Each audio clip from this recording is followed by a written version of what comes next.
right here. Well, if it isn't, I haven't been asleep yet. Okay? I came out of work. Okay. See, I know it's there. Can't recognize it. Oh, with beard? Yeah. Like Santa Claus. You want to say my lap? Oh, Yeah, Reggie told that one. Reggie.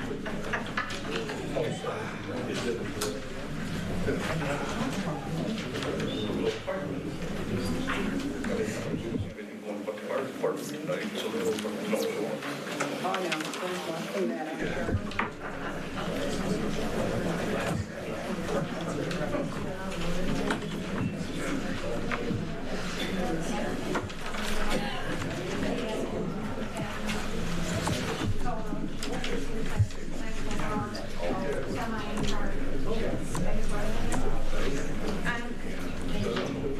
Yes, they do.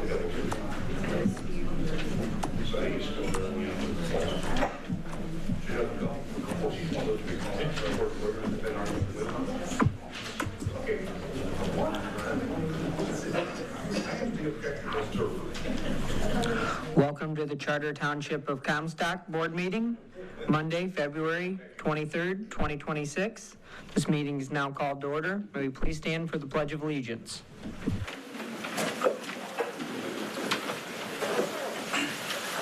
Allegiance to the flag of the United States of America and to the republic for which it stands, one nation, under God, indivisible, with liberty and justice for all.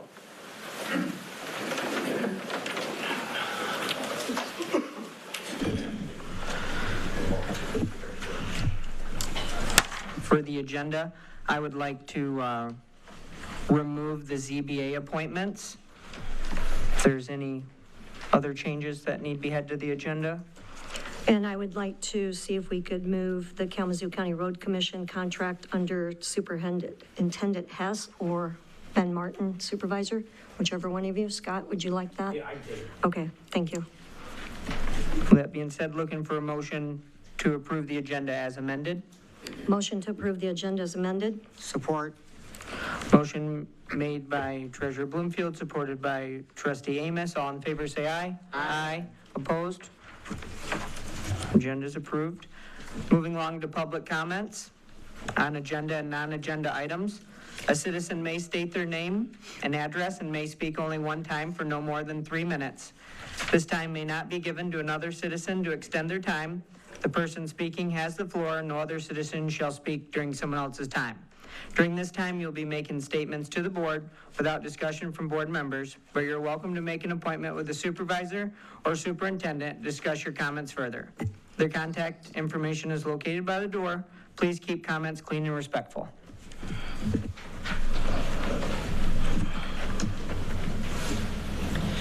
Jonica Camburn, 1078 Verleen. I'm not sure what happened with this new administration in Comstock, but our township has become the laughingstock of Southwest Michigan. Board members are bullied and harassed at meetings while their personal lives and that of their spouses are routinely being put under a microscope. Unless a board member's partner is engaging in illegal or questionable actions with the board member, it's really none of our business. We elected the board member, not their spouse. People also need to remember a reliable source is not reliable if they don't give you proof. It's just another person gossiping who may or may not have their own agenda or axe to grind.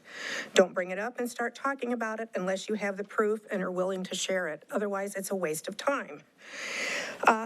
Ms. Keeler inquired at our last meeting wanting to know where the Ponzi scheme money was, which is like 16 years too late. That happened in 2010. Sandy, I'm not implicating you at all in this, but I just want to say she was the only one on the board at the time, and if you don't understand where the money went or what happened, talk to Sandy. Maybe she can explain it to you. Comstock was a victim of the Ponzi scheme. We were not a perpetrator. There were $10 million lost between Comstock Township, Lapeer County, Mona Shores Public Schools, Allen Park Credit Union, and Iowa Credit Union. There was a 10-year sentence handed down. Again, we were not responsible. No one from Comstock benefited from this at all. It was an investment gone bad. Maybe Sandy can explain to some of you what happened or what a Ponzi scheme is if you don't understand. I think we need to quit bringing up what can no longer be fixed and move forward. I find it strange if a board member doesn't vote the way you want, suddenly you think they're on the take. Everybody isn't going to vote like you want them to. And ask yourselves why you think everyone is automatically crooked if they don't agree with you. The bullying and bad mouthing needs to stop. We need to move forward. Both sides, it needs to stop. However, I do think that the threatening to send everyone to court needs to also stop. I do not think that litigation is the answer that we're looking for. Thank you, ma'am. Hi, Tammy Keeler.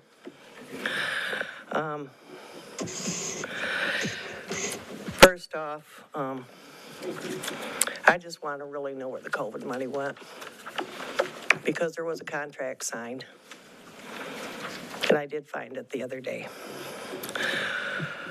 where it was supposed to be used for the roads, lighting, and sewer. Now the people have to pay for their own sewer to get hooked up. Anyway, getting back to the things at hand. I am gonna write, I have the right for retrieving for the fire department. I think that should be put on the ballot for us citizens to vote on. Seems that the money is basically coming from your taxpayers. I will do that. And as far as messing with our businesses here, from my understanding, Mr. Hess talked to somebody about down here. Didn't give him a clear answer or anything on anything. He's no help at all, according to the gentleman.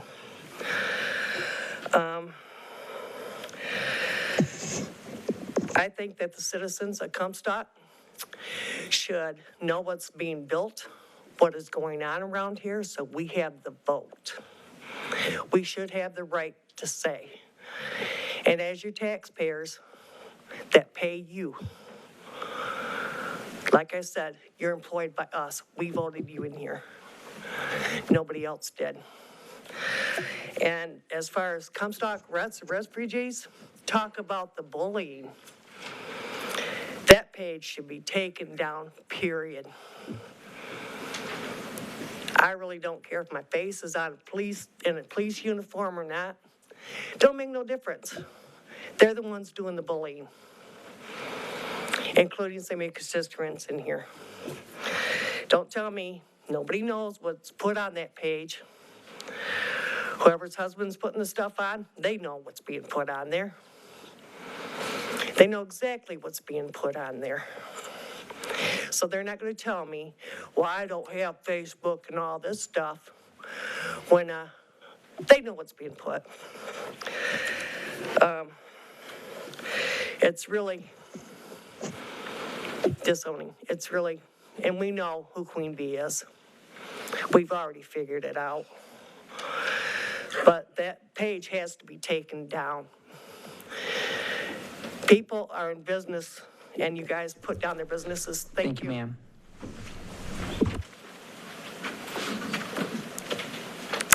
Hello, my name is Jessica Vetter. I'm a Comstock resident.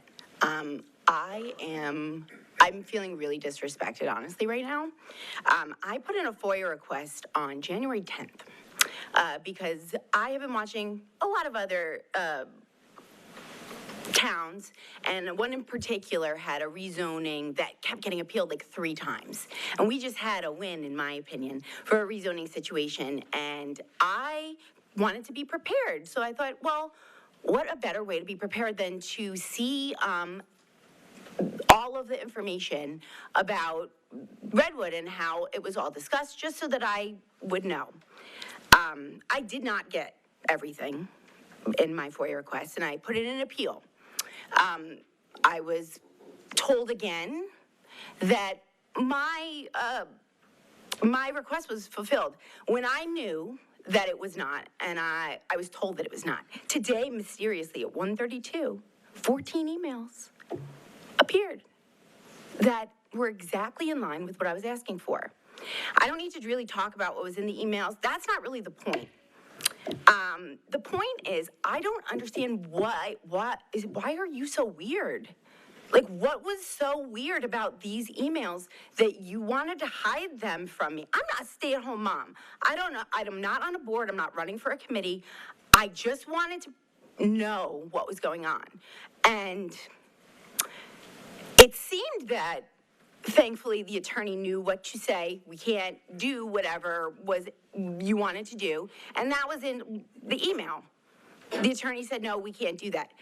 Ms. Beauchamp and Casey should have known already that they shouldn't have done what they did. So that's concerning to me. But what's more concerning is that how it was all doubled down to hide it. I spent $52 and waited all of this time to mostly just get stuff that was already publicly available to everyone. And I had to press and press and press for what? Nothing, in my opinion, but it's weird, and it makes you look shady and strange. And I just want you to be aware that we're not stupid people. We know when things are missing, and we know when things are weird. Also, I met a new friend. I started a book club for moms, and she happens to be a neighbor of one of the board members. She has a 12-week-old baby, and she's really nervous right now because apparently the ordinance officer's mad at one of the board members, so he decided to tell them that he was going to cite all the neighbors and come, and now she's really nervous. And I find that very disparaging and honestly disgusting. I think that that should be looked into, and I think that Dakota should be ashamed of himself. So thank you, and I hope you like my outfit for the still tonight. Thank you.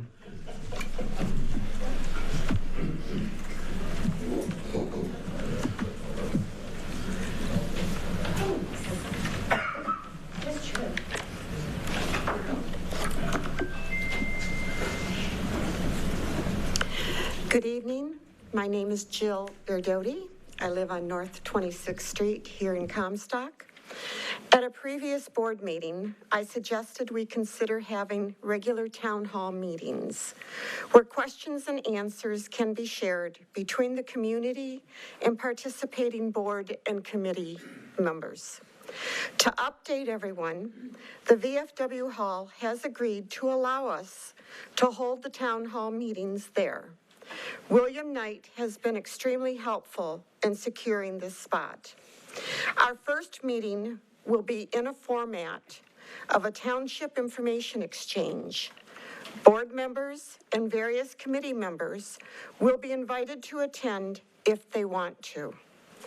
Tables will be set up so that people can talk to each person on an individual basis and present questions and concerns. Once we have gathered the information, we will then hold a panel-style meeting to more thoroughly discuss the concerns at another date. In order to be successful, we need Comstock residents to be willing to participate and to become invested in this venture. The town hall meetings are intended to bring the community closer together. There is more work and planning ahead of us.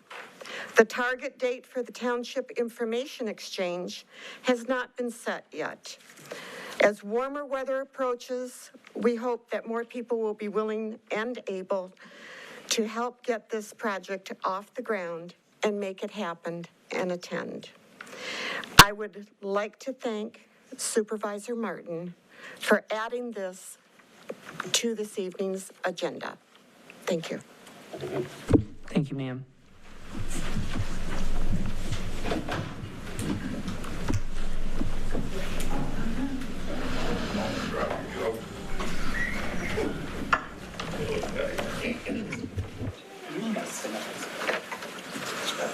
Karen Height.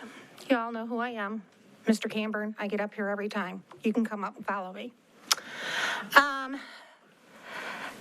After the last meeting, when I brought up things about the fire department, I brought them up because I'm concerned about our township spending that kind of money on something that they didn't look at other options. Okay, so what happens? Comstock refugee page, whoever the person was, decided to make fun of me, put the sketch out of there of the building with the building on top of it. You're not going to hurt my feelings. He posted a picture of me in a fire chief's outfit. So what? Doesn't hurt my feelings. But it makes us a laughingstock because it's not just the people at Comstock that are looking at these posts. And so therefore, you're the ones that are making us a laughingstock. You're the ones that are dividing our community, not me, by asking questions. But you're also making it to where people don't want to come up and express their opinions because they're afraid of being made fun of or cut down for what their ideas are. This township has been, they keep saying that it's divided by the three, Ben, Sandy, and Jerry.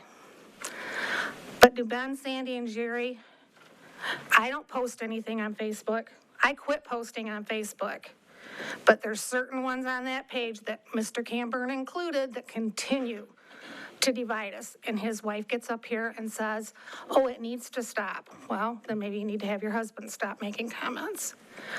I'm just really frustrated with this township and how they treat each other and the nasty, awful things they say about each other, that they're going to look at the Epstein files for Sandy and Jim.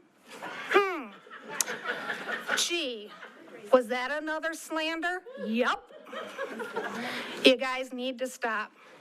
And if it's not you personally, you know who's doing it. You need to ask them to stop also. Thank you. Thank you, ma'am.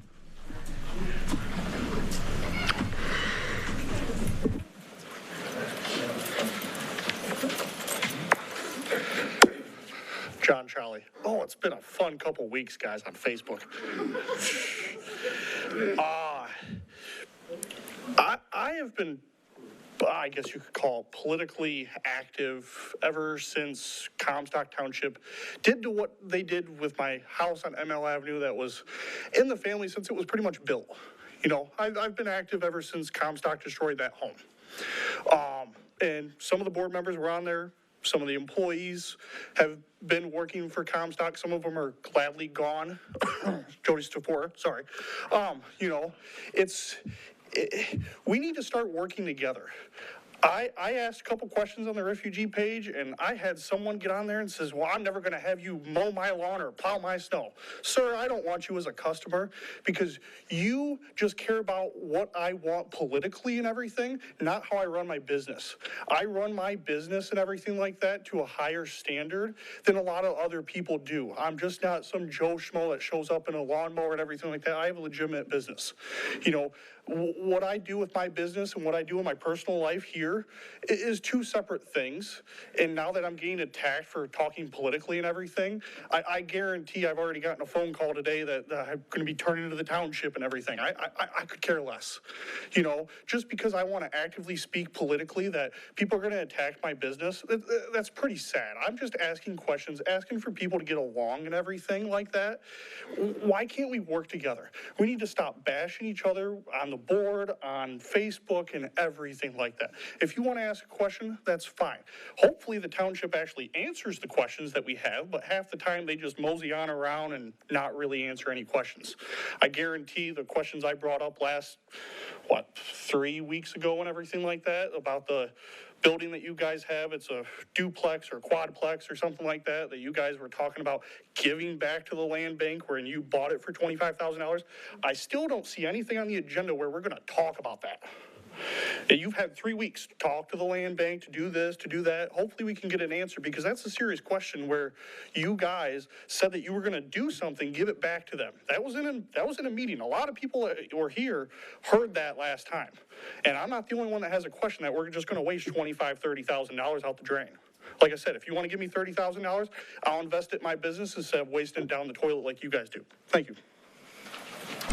Thank you, sir. So I just got one quick thing to talk about. There's a person who supposedly took a job in Richland Township and left us, claiming it was a hostile work environment, claiming they could see through the Ben Martin Bloomfield agenda. Yet it appears they're still in this building taking notes or something along the lines, that would appear they're still an employee. I'm pretty sure that there's an ethics in our handbook that was violated in that. She shouldn't be making disparaging remarks about any board member in which she's employed by. If she's gone, cool. But it appears to me she's still working here. Thanks. Thank you, sir. Hi, Jeannie Kissinger. I would just like to know, you've had Shiloh, which is located on East Michigan, which we all know is going out of business next month. There's 165 people without jobs. Why wasn't somebody down there trying to keep them? Talk to them, offer them something. Now, they're leaving. Okay, I got a wonderful idea. Instead of making a new fire building, plenty of parking, there's bays in the back, use Shiloh. Let the fire department buy Shiloh, build up, and they'll have their total building. We won't have to pay for a new one. I think that's a wonderful idea. It's got all the rooms, they'd have all their spaces, and we wouldn't be going out for bonds that are coming up. I think it's the wrong idea. Thank you. Thank you, ma'am.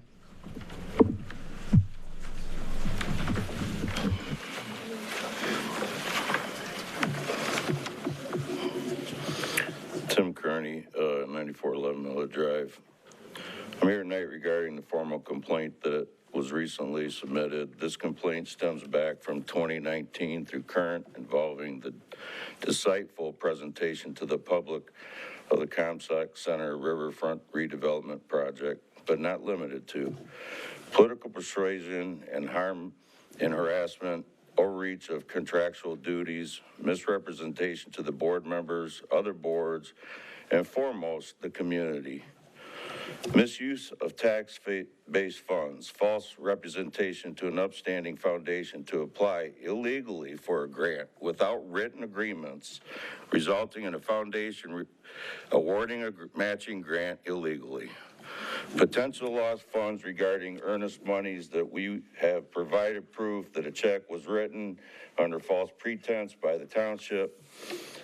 We asked the board to read the complaint in its entirety on record and in this public session. The board look into the $10,000 earnest check we have provided you with confirmation of, to investigate that the treasurer wrote with the proper protocol and if monies were retained back into the same account. The board takes back control of its rightful duties from the superintendent, who did not take an oath of office to our understanding and is superseding at their own discretion. The board places an oversight reporting structure to the DDA board. The board puts forward the proper legal definitions of a business support service to the Planning Commission, including protective services, and waives any fees related to a text amendment effective immediately. The board confirms there is a permanent food truck permit to walk up and purchase with simple site drawings, not requiring an architectural print, effective immediately. The board understands that a grant was received illegally by the DDA board pursuing eminent domain, and will confirm that that process has stopped and no court proceedings are still pending. The board looks at the current DDA director and the zoning assistant positions and all others that may have participated in this wrongful doing, and recognizes we are asking for those persons to be immediately voted out of their duties, and this township, the salaries be revoked. The board reports back in a public session its findings and new policies and procedures moving forward if they find standing within a reasonable time frame, which I feel is 30 days. The board will remain open and transparent to the citizens regarding all matters, as they are elected officials that work for us, the tax base in Comstock Township. I strongly encourage the community to attend the board meeting coming up with the DDA on Wednesday, the 25th. Thank you, sir.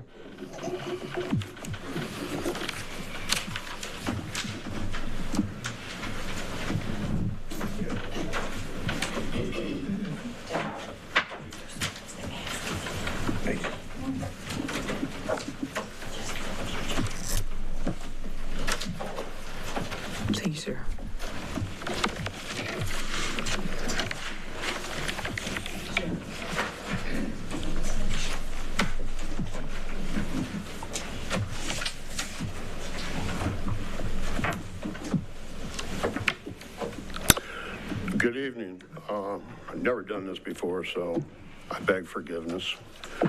My name's Nick Ball. I live on 33rd Street, been a resident for about 35 years. I'd like to address the situation concerning at least one board member or members and their ties to the Michigan Liquor Control Commission licenses. I've read the ordinances and I see that it is used in many townships and is based on Michigan Liquor Control Code rules. It is time for the township attorney to advise the board. I realize that there are people who think that this is a void ordinance, but until repealed legally, it stands as written and is enforceable. The idea that a candidate for board member didn't read it before running for office is now the township's problems. Your constituents deserve a speedy resolution. The divisiveness within the township has caused Comstock Township to be viewed as troubled. If not remedied, will eventually cause property values to drop. People are going to leave. People that would come here are not going to come here. You're in competition with everybody else in this area. The lack of leadership at the helm affects everyone in Comstock, and I beg the rest of the board to fix it. Thank you very much. Thank you, sir. Any further citizen comment this evening?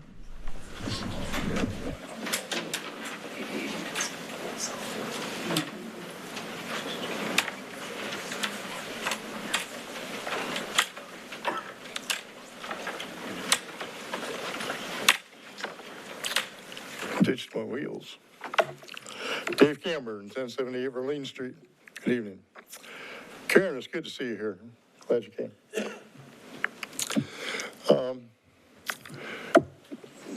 As far as the Facebook issues with the refugees page, that's just one of many. There's all sorts of insults and bad things going on there. People insulting each other and cutting each other down. I'm part of that, but I didn't start it. And frankly, you want to play nanny boo-boo, I'm with you. Let's throw stones back and forth. Nobody's going to win, but it's kind of fun. Because one of the people I interchange with all the time kind of laughs about it. So do I. So I'm not bothered by it. Call me what you want. As far as the Epstein files, I believe that was a comment made by Mr. Bellows, who isn't even a resident in Comstock. He thinks he's an expert on everything. Good for him.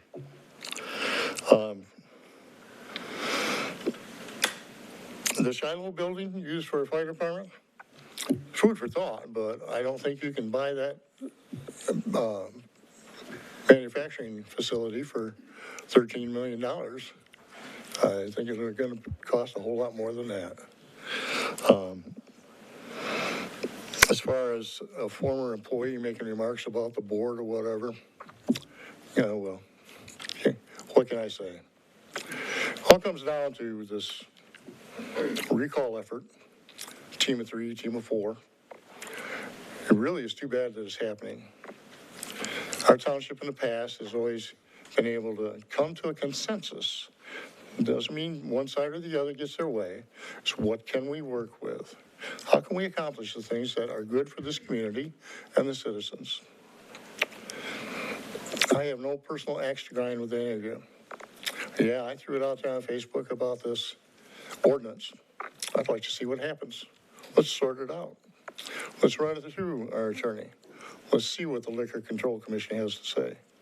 If, indeed, there's a violation, it needs to be corrected. If not, then very good. The enterprise that the supervisor has as his business is a good one. It's good for families. It's good for them. And I wish him well with it. What's going on with our township and how certain things are being handled, I totally disagree with. There's a lot of snaky stuff going on, for lack of a better term. The comments out here, they don't mean squat, because you guys are the ones that have to make the decisions. Your consciousness, you're conscious, and everything is in order. Thank you, sir.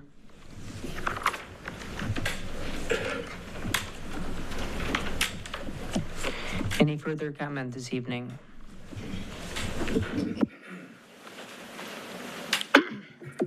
Good evening. My name is Autumn Smith, and I'm here to ask for consistency, transparency, and equal application of this board's own standards.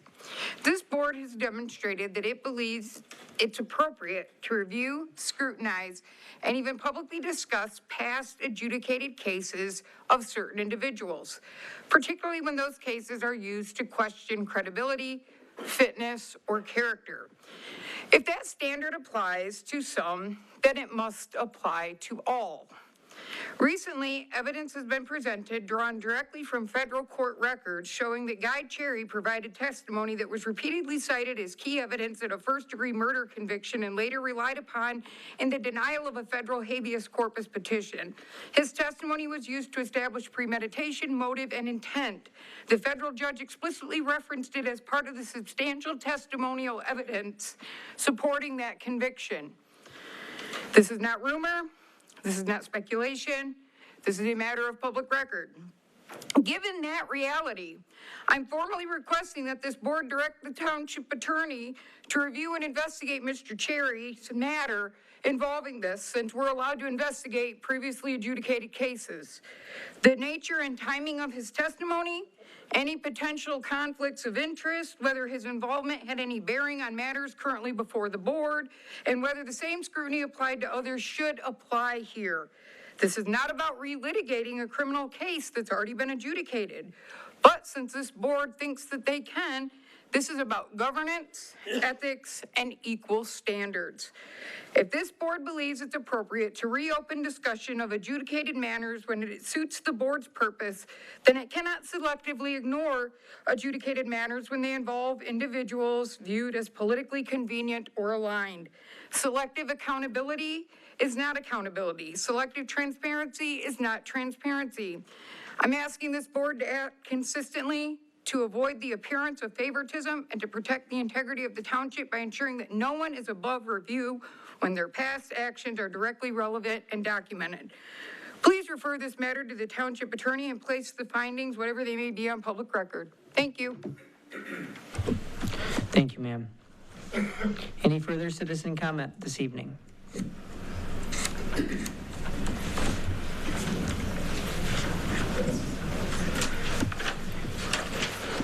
Hi, Jeff Ampey. Got a invite to take a survey today about police presence or if we need them or some kind of a survey. Anyway, you know, we used to have a police report. Without that report, you really can't answer those questions correctly, I don't think. So, I mean, we don't know if the crime rate in Comstock is up, is down, what kind of crimes are happening. We used to get that.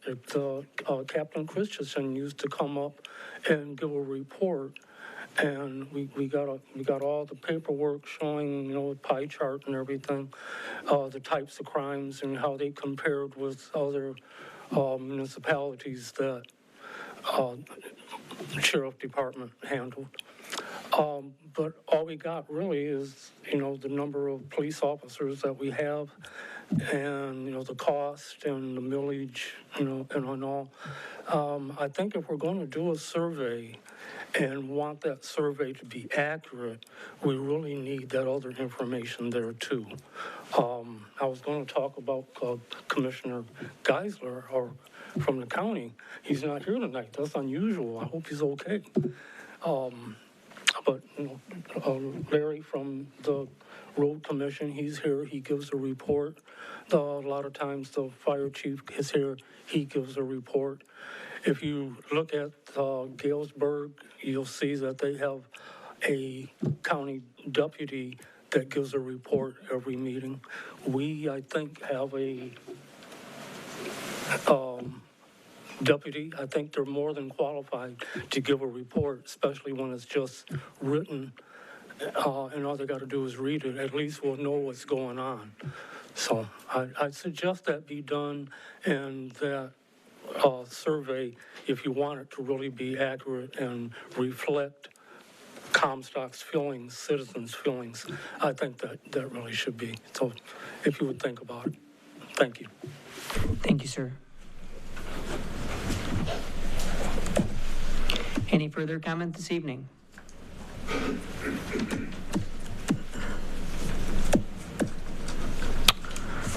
If there are no further comments, we'll be moving along to announcements for departments, boards, and commissions. Mr. Stayhauer? Good evening, Larry Stayhauer, Liaison Commissioner, Road Commissioner in Kalamazoo County. We're pleased to be working with your townships and other in our counties to have 5-year capital improvements for road plans. That means every year you'll prioritize which local roads you would like to have improved. We'll work with you on trying to see those happen. We're looking forward to new road funds. We all hear about that in the news. The reality is they're probably going to show up mostly in 2027.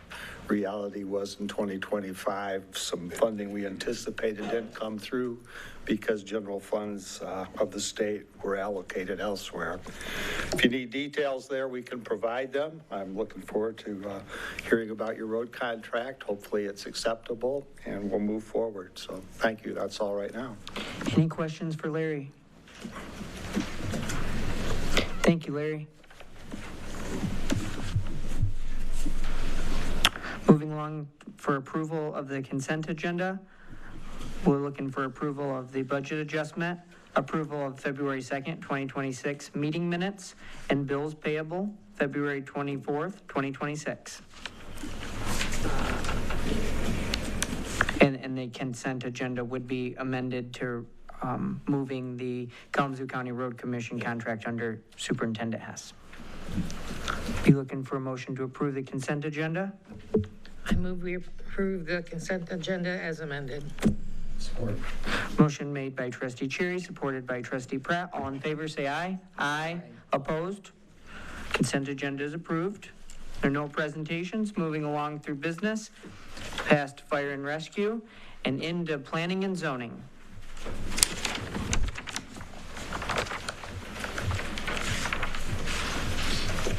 Thank you, Casey. So the first item I have for you all is a rezone request fee waiver from Mark Zanotti, who is here. So after I go through my brief overview, if you all would invite me to the podium to speak as well, that'd be advantageous. So we begin by, I received this letter from Mr. Zanotti about a month ago. He has 2 parcels, one on East Main and one on Lay Avenue, that are currently split zoned. You have commercial B3 on the, let me confirm which orientation it is. It's on the bottom, at the top. One moment, looking at for the map, perfect. We have B3 on the bottom, and then R1 residential on the top. If you see in his letter, this appears to be a township error, which what he states in his letter. He came into the township hall a few years ago and saw former zoning maps, and they were all, his parcels were zoned B3. In our current zoning map, since about 2016, a little bit before then as well, it shows split zoning. So he has submitted a rezoning application just to get that formality complete. But again, he's asking for that waiver so that he can get it to Plan Commission and get it changed. He has provided minutes from when he got his open area permit back in 1992, along with his occupancy permit for commercial. And then I have a series of zoning maps for you. You can see the current one zoned in that shows his zoning as split. And then I have 1980. I'm sorry, I should have blown it up a little bit for you guys, but you can see that in 1980, it was split zoned. In 1992, it was all commercial. It was all B3. And then in 2006, it was all B3. So we're not quite sure when that change happened, but then there are maps, I should have included them as well, like ours currently, I do show it back to being split zoned. So it's kind of been flip-floppy throughout the decades, and he is here just requesting that fee waiver so he can go in front of the Planning Commission for that public hearing. If you have any questions for him, I'm glad he'd be glad to talk. If you would like to speak to us, if not, it's... I don't know. It's been about 30 years. About 30 years since I was here, so I realize why I'm not in politics now. So, yeah, it's basic, simple. This is the simplest thing you guys got tonight. I bought the property in 92. It was Reynolds Plumbing. Reynolds built the building in the back. He left it there so the front could be added on to, or, whatever, for future businesses. I looked at the zoning before I bought it. I'm pretty intelligent when it comes to investing in real estate. It was all zone B3 all the way back. And there were maps in the old Township Hall. I looked at those when I bought the adjoining parcel at 1654 Lee Street. All the zoning was there. I came in about 6 years ago. I think Jody was here. And I saw the screen and it was split. And I'm like, why is it split? Nobody knows why it was colored that way. Nobody can tell me why it was colored that way. Obviously, my business, my pool store, sits on what is now zoned residential, even though it was not. It was B3 when it was built. It just happened, and thank you for your hard work on this. Couldn't find anything. It just happened that we went through looking, and I was here November 19th in 1992 for an open air special permit. Steve Gazdag was in charge of that meeting, and I understand he's still with Comstock. They looked it all over. I drew up a very accurate lot plan. And the people looked at it, what is this blueprint for? I said, well, it calls for parking, it calls for signage, it calls for lighting. Everything's on the blueprint. They approved it, and it's in those minutes that the property is B3, all of it. So, I mean, they approved it on the back side of it. So I just don't think I should have to pay the fee for it. I think it's a Comstock. Somebody did some coloring on the map and colored it wrong. So I appreciate it. If you put it back to what it was, rezoning, if that's what it takes, that's what it takes. So I will pursue it if we don't. So thank you. Have a good night. Thank you, sir. Yeah. Treasurer Bloomfield, the Planning Commission made a recommendation to the Township Board? No, this has not come before us. Casey bought it directly here, which I think was a fine thing to do so we can move forward and. But wasn't there a recommendation to waive the fee from the Planning Commission? No, it was information only on Thursday. Okay, I thought that they kind of chatted and kind of came to a consensus together. Yeah. But We did, but we didn't take action. Yep. Any questions for Casey or the applicant, Treasurer Bloomfield? Trustee McIver? It would seem to me that the error occurred in the township here someplace. It seems to me that would be more than a fair request for him to ask us to get that done and waive the fee. To me, I don't see anything wrong with moving in that direction. I could be wrong, but that's my thought on it. Thank you, Trustee McIver. Trustee Pratt? I agree with what's been stated here. I think it's pretty clear. Thank you. I think it's pretty clear from the documents that presented that at some point in time, a change was made and no one knows when that occurred. But I would agree that I think he should, Mr. Sanati should not pay any kind of fee for this change. I'm not sure if we as a board could move before the Planning Commission, though, on this particular thing. So that's something we can discuss here a bit.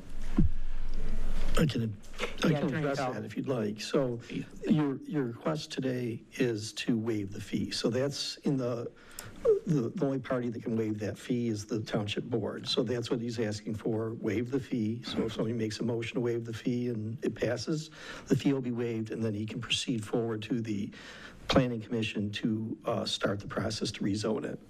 Okay, thank you. Trustee Amos? Well, I agree that this appears to be a total mistake of the township, and so therefore the fee should be waived. Thank you, Trustee Amos. Trustee Cherry? Echoing everybody else's sentiments, basically. Thank you. Treasurer Bloomfield? I do have a question, Casey, out of curiosity. For the one that we waived out on 96, was that the same time frame?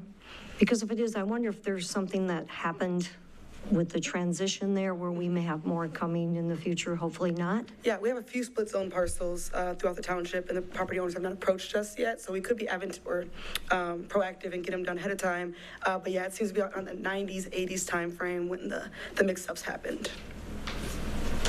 Okay, thank you. I just wonder what would have happened back then that would have So we could have looked at that time frame to save some of the other people that are going to come before us, but you did right by bringing this to us, so. Thank you, Treasurer Bloomfield. Attorney Thal, I had a question, but at the same time, Treasurer Bloomfield sort of answered it. My question was going to be, do we have to do a formal notice and have to go through a process to rezone if it was our mistake? But then again, there was another applicant that we did go down that course, so. Yeah, I think as the board has discussed, I think the right move is to waive the fee and allow them just to go to the planning commission. That's the rate that would be corrected on the map, because right now it reads as split zoned. And to correct that, we would need to go back through the process and rezone it all to B3. Okay, thank you. Be looking for a motion to waive the fee. I'll make a motion to waive the fee for Mark Zanotti for his rezone for the request for the waiver fee. Support. Motion made by Treasurer Bloomfield, supported by Trustee Amos. All in favor, say aye. Aye. Opposed? Fee is waived. Perfect, thank you. And then my next item is information only. I received the Lake Avenue Site Condominium Step 1 plans from developer Matt Watts. This will be coming to the Planning Commission for public hearing on March 12th. Notices have been sent already, but our ordinance kind of reads as it needs to be brought to the Planning Commission and Township Board simultaneously. So this is just here for you all to see. No action needed, just a heads up, this is coming down. It will be to you all probably April. Thank you, Casey. Of course, thank you. Moving along to Katie for the Winkie Softball Complex contract.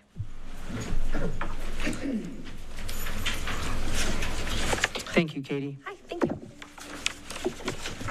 So we're just looking for a one-year contract renewal for Winkie Softball Complex with the Kalamazoo County Parks and Rec.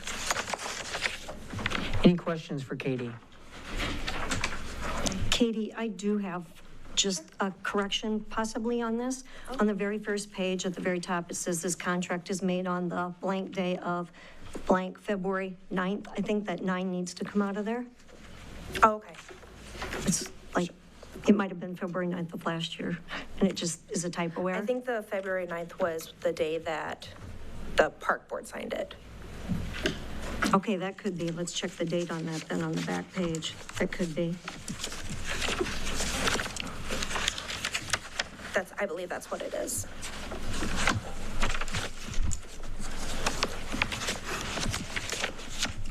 That's quite a long contract. It says, actually, it was signed on February 11th. Oh, I'm sorry. It's okay. Yeah, no, thank you for that catch. We will change it. Any further board questions? Trustee Cherry? Yep, I just had a couple of quick questions. So this annual rent of $1,601, that's the current rent? Yes, and that'll just be for this year. In the past, some of our contracts have been 10 years. I saw at another point they've been 5, so this one is just for 1 year, so it'll stay at just that. At the 1,601? Yeah. And then the township shall pay all electric and water utility bills connected with the use. So who all uses the complex? So are we paying for that no matter what? We're paying for the Winkie side of things. It's connected into the River Oaks County Park, so there's other utilities that are attributed to that side of things. We're just paying for the field lights, the concessions building. Just when we use them, like the township uses them? No one else uses that complex okay. but us. That's what I was... Sorry, now I understand. No, yeah. Okay, thanks. If I can interrupt, this contract was reviewed by the lawyers last year, and nothing in it has changed except for the dates and the updated amount. Any further questions? Any further questions? If not, be looking for a motion. I'll make a motion to accept the Winkie Softball Complex contract with the one change at the beginning. Support. Motion made by Treasurer Bloomfield, supported by Trustee Cherry. Roll call vote. Trustee Pratt? Yes. Trustee Amos? Yes. Supervisor Martin? Yes. Treasurer Bloomfield? Yes. Trustee McIver? Yes. Trustee Cherry, yes. Motion passes. Thank you. Thank you, Katie. Moving along, Treasurer Bloomfield. Yes, this is something I have discussed in the previous meeting, and one of my statutory duties as treasurer is oversight for our financial and monitoring expenditures. So I just want to let everybody know that I am going to start a review service costs for like HVAC, laundry services, grounds, maintenance, plumbing, cleaning services, laundry, etc. And I am going to be asking the other entities in the township, such as the library, the community center, and so on, if they would like to work together on this to see if we can keep our individuality, but yet use the same services to get a better deal.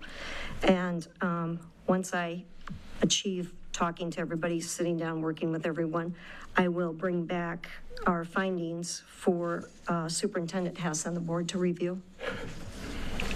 Thank you, Treasurer Bloomfield. Any questions for Treasurer Bloomfield? Nope, she answered one of my questions, so. Any further questions? Attorney Thal, do you have any other municipalities you work with that you're aware that do anything like that? Yeah, I don't think there's any problem with doing that. I think that makes sense to try to review those vendor contracts and see if you can kind of combine and work together and get better pricing. Any further questions? Thank you, Treasurer Bloomfield. Thank you, Attorney Thal. All right, moving along to Supervisor. We have the town hall discussion. So it appears Jill has volunteered, William, the VFW. Would be important if us board members would like to be involved. I think that would be a good start of a town hall, is that we would show support. So I would just want to see, to gather consensus from the board, if that would be something that we would do. And then the question for the board would be the frequency. How often would we want to do it? Would it be something that we would want to try quarterly? Would it be something that we would just want to try to set up for the spring to try one time? And then there was kind of the idea and conversation of an information fair where board members would have their own table. They would have their own spot. That way, in case there's somebody that has a question or a concern, if they didn't want to post it on social media or they didn't want to put it on the microphone, they could just walk up and ask a question. But then there was the topic of a panel. And then another idea that Deputy Supervisor Rockwell had was perhaps maybe there is a panel for an example, a panel to commence at 6 o'clock, but at 5 o'clock, board members would be available at their own table. So then at that meeting, instead of having a information fair style meeting and then needing to reschedule a panel meeting, you could do both at one meeting. You could have some direct one-on-one time. Maybe somebody would want to talk to a few board members at the 5 o'clock hour from 5 to 6, and then maybe they would have no interest in staying the whole duration, then they would just leave. Or perhaps there would be, somebody that would want to stay for both. It would give a little bit of direct feedback back and forth, as well as then be able to do a panel at one meeting. Trustee Amos had the idea that the moderator would field questions, the volunteers. I believe it would be appropriate that if we did this, like, say, once a month, that might be a little redundant, and then the turnout, we might be wondering where everybody's at, and then we would have to ask staff for the support to post the meeting, versus if we tried it once and then maybe broke it quarterly. So we did it quarterly, and then the volunteers would field questions that people would have from the community, however platform that they would choose to do that, maybe put their email address out there and field questions, and then those admins or moderators would sort out the questions, then to be asked at the panel discussion. And then you'd think, okay, well, if somebody has a question, is one question from one person going to go to all 7 board members or 4, or however many of us show up? That would take a long time for all 7 of us to answer a question. Or would then the moderator kind of be the one in control to validate the questions, pick them, and then kind of run the show. So these are just ideas. The VFW would do it. That way we didn't have to expend any township resources by asking staff to be here, lock the doors, things like that. Perhaps there would be other community partners that may provide refreshments or treats, food or something like that for the community. And I would be in favor of doing it. I would be in favor of doing it quarterly.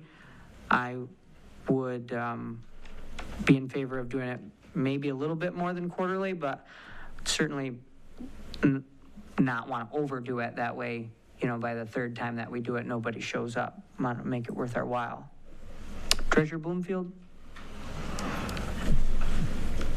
This is something you and I have talked about since we got elected. You and I have tried to get this going. So yes, I am for this. I think the best way to start this is to have each one of us have our table individually so that we can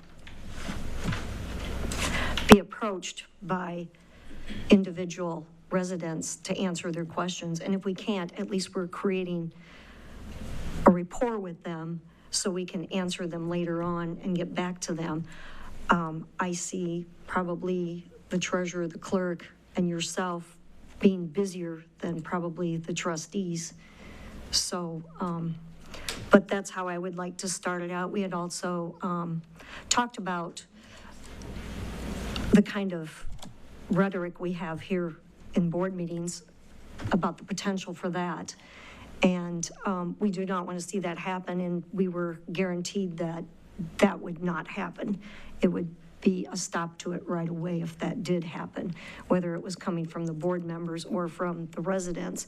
And the thing that I do like about the one-on-one is not everybody's going to know what is said to me or to whoever the resident is sitting with. And I think that some of the chatter that we have coming that says people are being picked on or targeted or there's vindictiveness, I think that we'll see more residents come out because it's going to be a one-on-one, not standing in front of all of us and on TV as well. So I think our residents would appreciate this. I know when I have fielded phone calls in the treasurer's office that people are like, yeah, that'd be awesome. Let us know when. How are you going to let us know when is the other thing. Because when you're talking to some of these older people, they're like, I don't do Facebook. And I'm thinking, boy, you're lucky. So they suggested that we use the communicator. So if we're going to do that, I think it needs to be decided and get into the communicator. And Scott would know when that is, when it needs to get out so that we could do it in the right time frame. Thank you. Thank you, Treasurer Bloomfield. Trustee McIver? Yeah, at first blush, it looks like a good idea. And being one-on-one, it would be more informative, more personal, maybe get to know each other a little better. I'm not so sure for myself if people will come to me if when I'm there or whenever any of us sitting there, we'd be able to give you the answer right away. Is that kind of understood? That if we can't don't have an answer for you yet, then we're going to find out what it is and get back to them, correct? I think that'd be great. Okay, well, it certainly would, I think, maybe give all of us an option or a way to get away from this derision, like Treasurer Bloomfield said. It's a good start. I hope it works out. I really do. Thank you, Trustee McIver. Trustee Pratt? Yes, I've thought about this, and I've been in situations where such a town hall has worked out. But I frankly, at this point in time, with what has gone on in our township and continues to go on, I'm not sure this would be a good time to try to accomplish this. Mr. Pratt, excuse me, do you have your speaker on? Thank you. No, thank you. At this point in time, I'm not sure if it's a good time to try this, as the treasurers pointed out, that some of the conduct that we've had at our meetings would not be tolerated at such thing, but would be no guarantee. And how would we prevent that, should that happen? We have a hard time preventing that here when we have security and we have a person handling that. And so we're at a place beyond the statutes that we command would be at the VA hall. And again, I just think there's too many unknowns at this point in time. I have, again, attended these in the distant past, and they have been beneficial, but I have reservations, frankly, at this point in time for us. Thank you, Trustee Pratt. Trustee Amos? I think it's a good idea. I would be more than glad to participate and be there. And I just think, well, we could set up for a quarter and we could see what kind of response, I mean, and we could just go from there. Sounds like a good idea to me. Thank you, Trustee Amos. Trustee Cherry? On the surface, fantastic idea. But given the climate of these meetings, again, I voiced my concern with Trustee Pratt, and you brought it up as well, that this will continue. And that's not what that town hall is supposed to be. So how do we mitigate that and make sure that doesn't happen is the question. I mean, we can't throw them out, right? They can't throw us out. So, I mean, what options are there? Well, I think that I understand the nervousness, but it's not that you have to participate in the first one. I mean, I'm willing and able for the first one to go. And if you feel uncomfortable, I think it's great that you bow out for the first one or two, Christy, because I wouldn't blame you. Well, the problem is it's your guys' supporters that are mainly attacking at the podium, attacking us. And that's the concern. They're going to be the ones going to the town hall, which is fine. If you want to talk to me one-on-one, I have no problem with that whatsoever. So a lot of the frustration, I'd like to keep this focused and not point fingers. So what I think the frustration is with not just the people that come to these meetings, but the ones even at home is nobody does answer their questions. I mean, the only time that they can get their questions answered through the treasurer's office is if they email me or call me. And I understand exactly what you're saying, Christy. It goes both ways. And all I'm saying is, out of respect for you and whoever else doesn't want to do this, please don't if you don't feel comfortable. But I think it's something that I am willing to try. And I have answered questions. They fall on deaf ears, and then the lies get put out there. So I have answered questions, honestly. So that's the problem.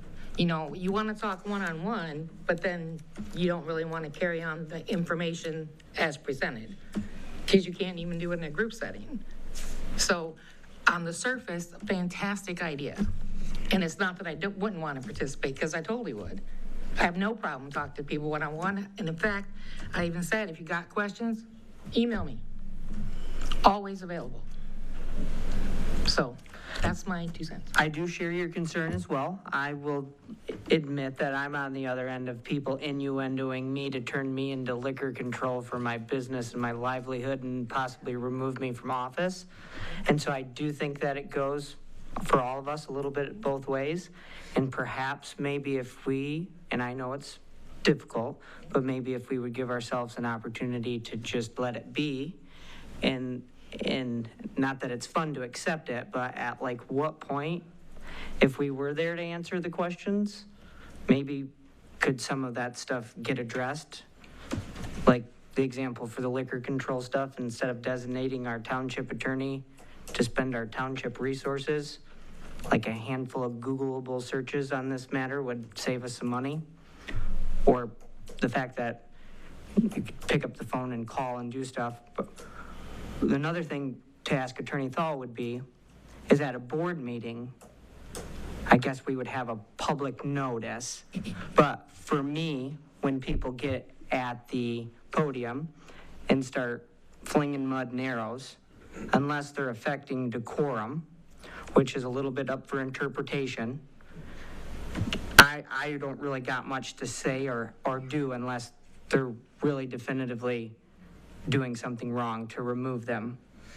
But if it's a published meeting and you have a moderator, can that be a little bit more stringent?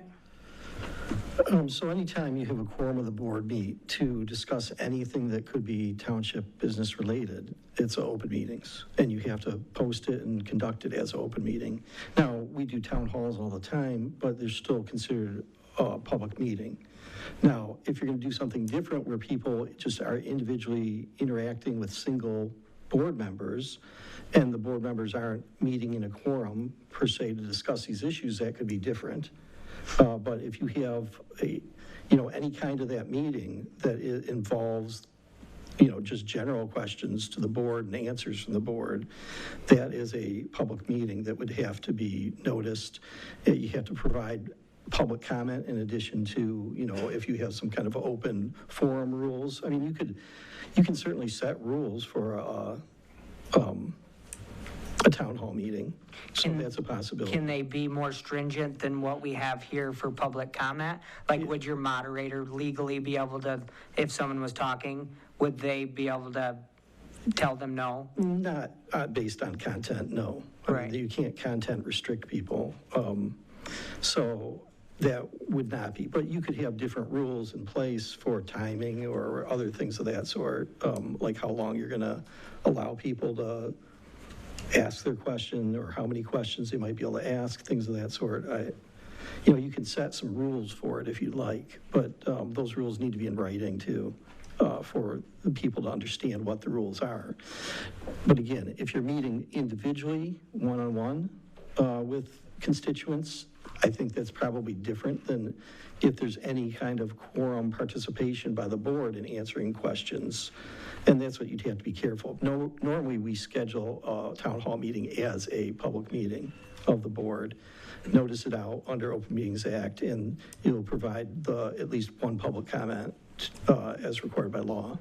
And then however else you want to conduct the meeting, you can, make the rules for how you're going to do that. So giving the moderator a little bit more control, per se, may be dangerous.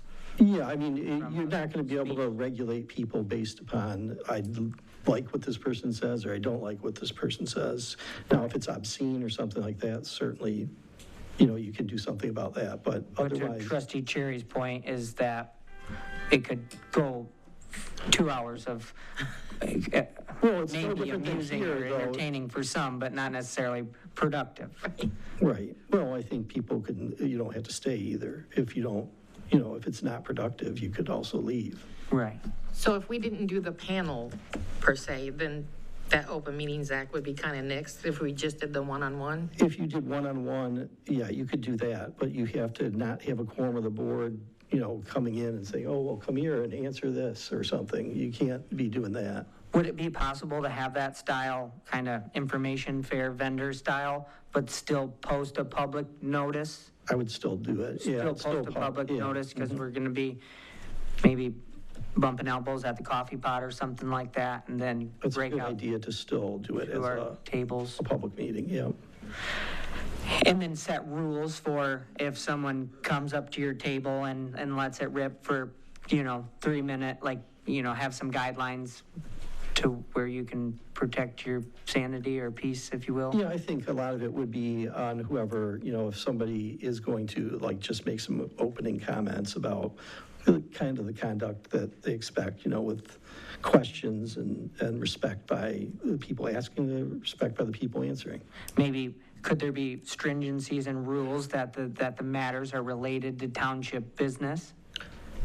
Yeah, I think you could certainly do that.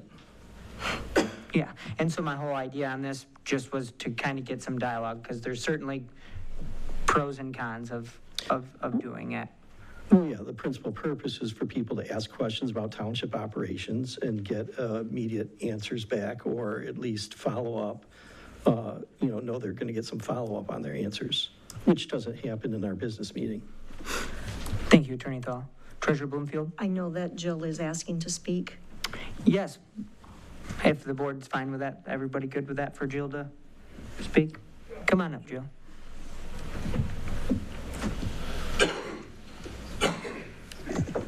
Thank you. When I sort of first introduced the idea, this wasn't just for the board. This was maybe so that someone from the planning committee can have a table. If people have questions for the planning committee. It was sort of a broader idea. And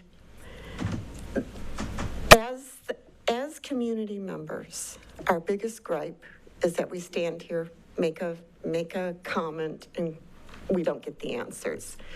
So my hope would be that the community would be able to, I hate to say this, behave and ask their questions. And then I think we need some time, whether it's moderators or people that are willing to help and volunteer, to field those questions so that when we go to a panel, whether you have it the same day or a different day, we have everything is already laid out and we know what the conversation's going to be. And I think that's important so that we're not there for 10 hours. So that we collect questions from whatever tables, we get together, sort of figure out which ones we're going to address. And if you are thinking of doing a panel meeting after that, then that's fine, or put it on another date to give us time to get the information that we need.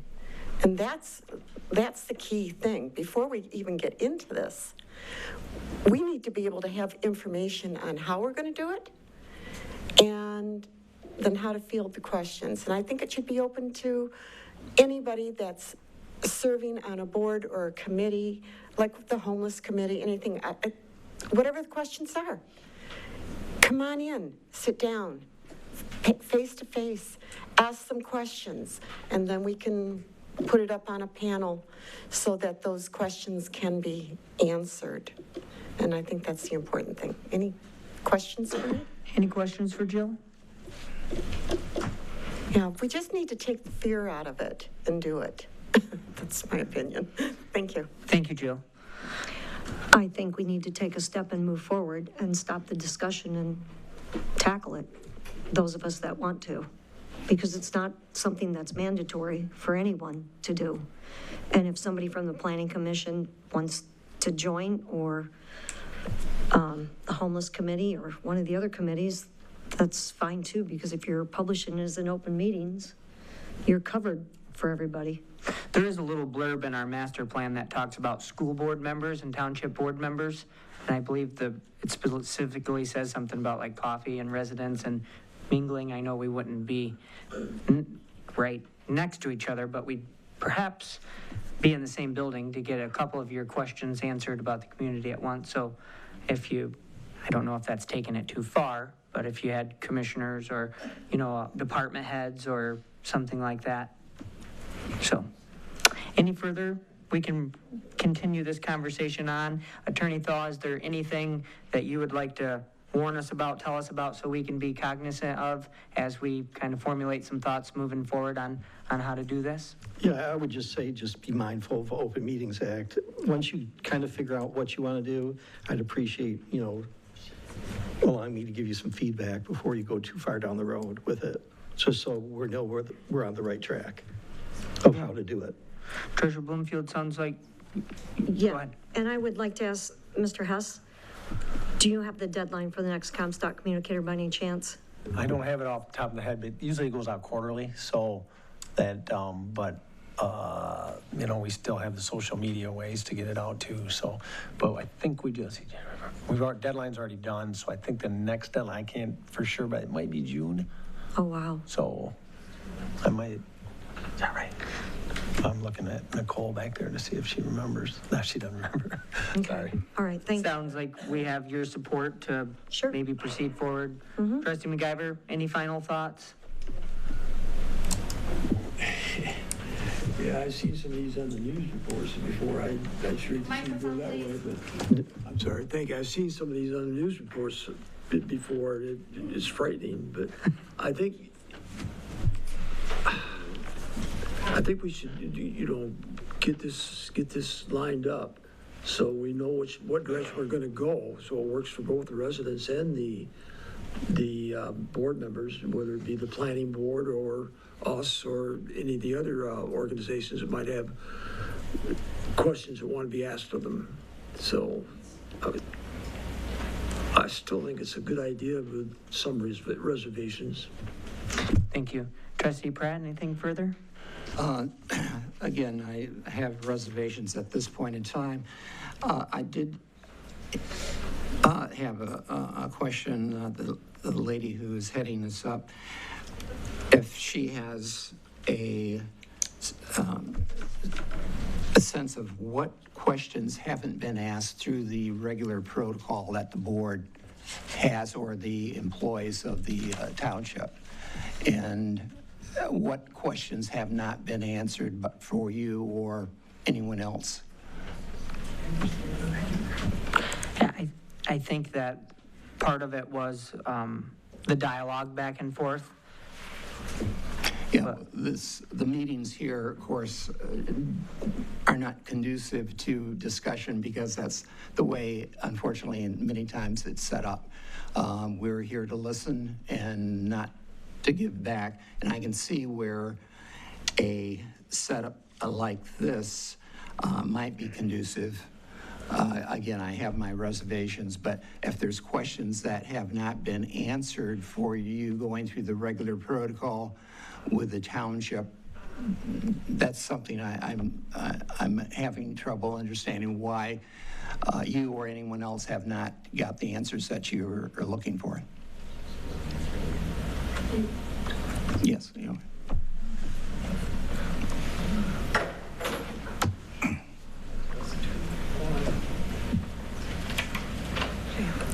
I don't have specific questions that I have personally asked or wanted answered.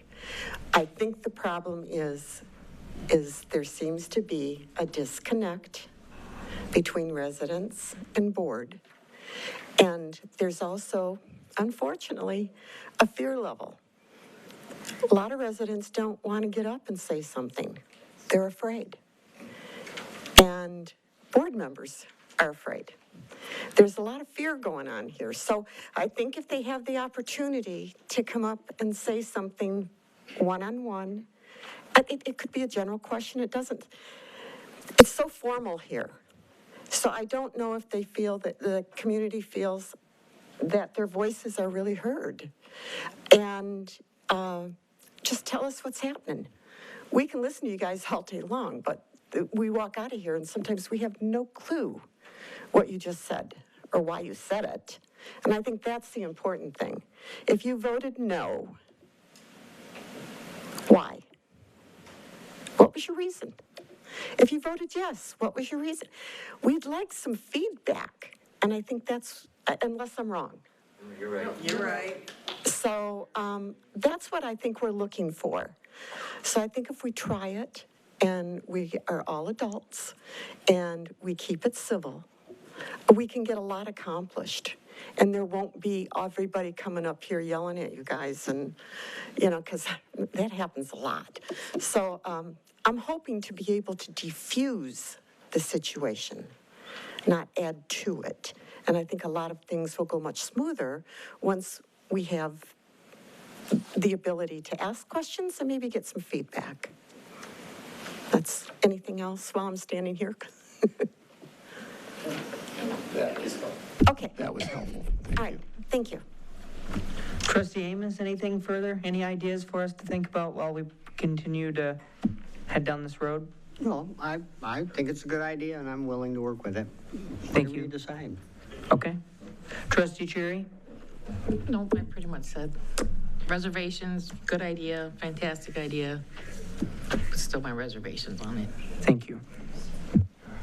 All right. Moving along. I keep hearing a duck. There's a duck in here. I'm like, I'm not crazy. I keep hearing a duck. Cherry's quacking us up. All right, we're moving along to the homeless committee. An update. We had a meeting recently, and we came to the consensus that we're looking for board support And we have a recommendation from the Homeless Committee, but we need that to be formal through the Township Board, that we are looking for approval to direct Attorney Thaw to modernize ordinance number 74, the trespassing ordinance, and include new provisions. And so we do have a trespass ordinance that is it's outdated and it's missing some provisions that Dakota needs in order to do his job. And Dakota, if you'd like to come up and speak to us, and then after that, we'll see if we can get a board consensus to authorize Attorney Thaw to do that. Thank you, Dakota. Yeah, so the ordinance itself, I forgot that we had this one because it's that outdated. Essentially, it allows me to trespass vehicles, and that's about it. I don't know how to trespass a vehicle other than towing it, so that's kind of strange to me. Can't really write trespass for that.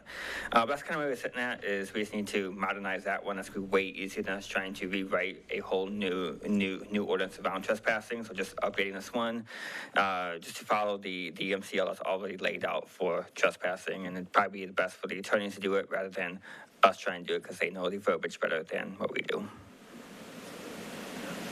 I just have a question. Would the ordinance be for public or private or both?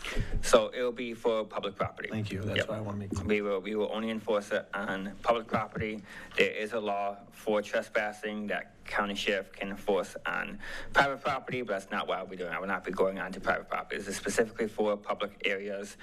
We already have some trespassing written in for the parks. We just don't have it for the other public land that we have, mostly down King Highway going to the west.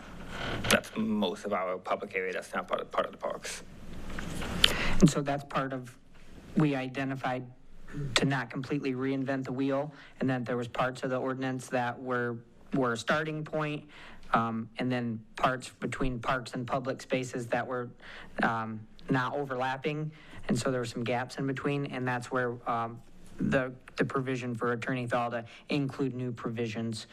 So we essentially would be working on adding public spaces as well as people, and then modernizing it and then making it lawful. Attorney Thaw, do you have anything for us on that? No, it does need to be updated. It is out of date. Thank you. Treasurer Bloomfield? No, I have nothing, thank you. Trustee MacGyver? All set. Trustee Pratt? Nothing. Trustee Amos? I'm good, thanks. Trustee Cherry? Nope, good. Would we need a formal motion? Yeah, somebody should make a motion on that. Okay. That was number 74, ordinance, the number was? Trespass ordinance, yep. Be looking for a motion to direct Attorney Thaw to modernize and include new provisions. Go ahead.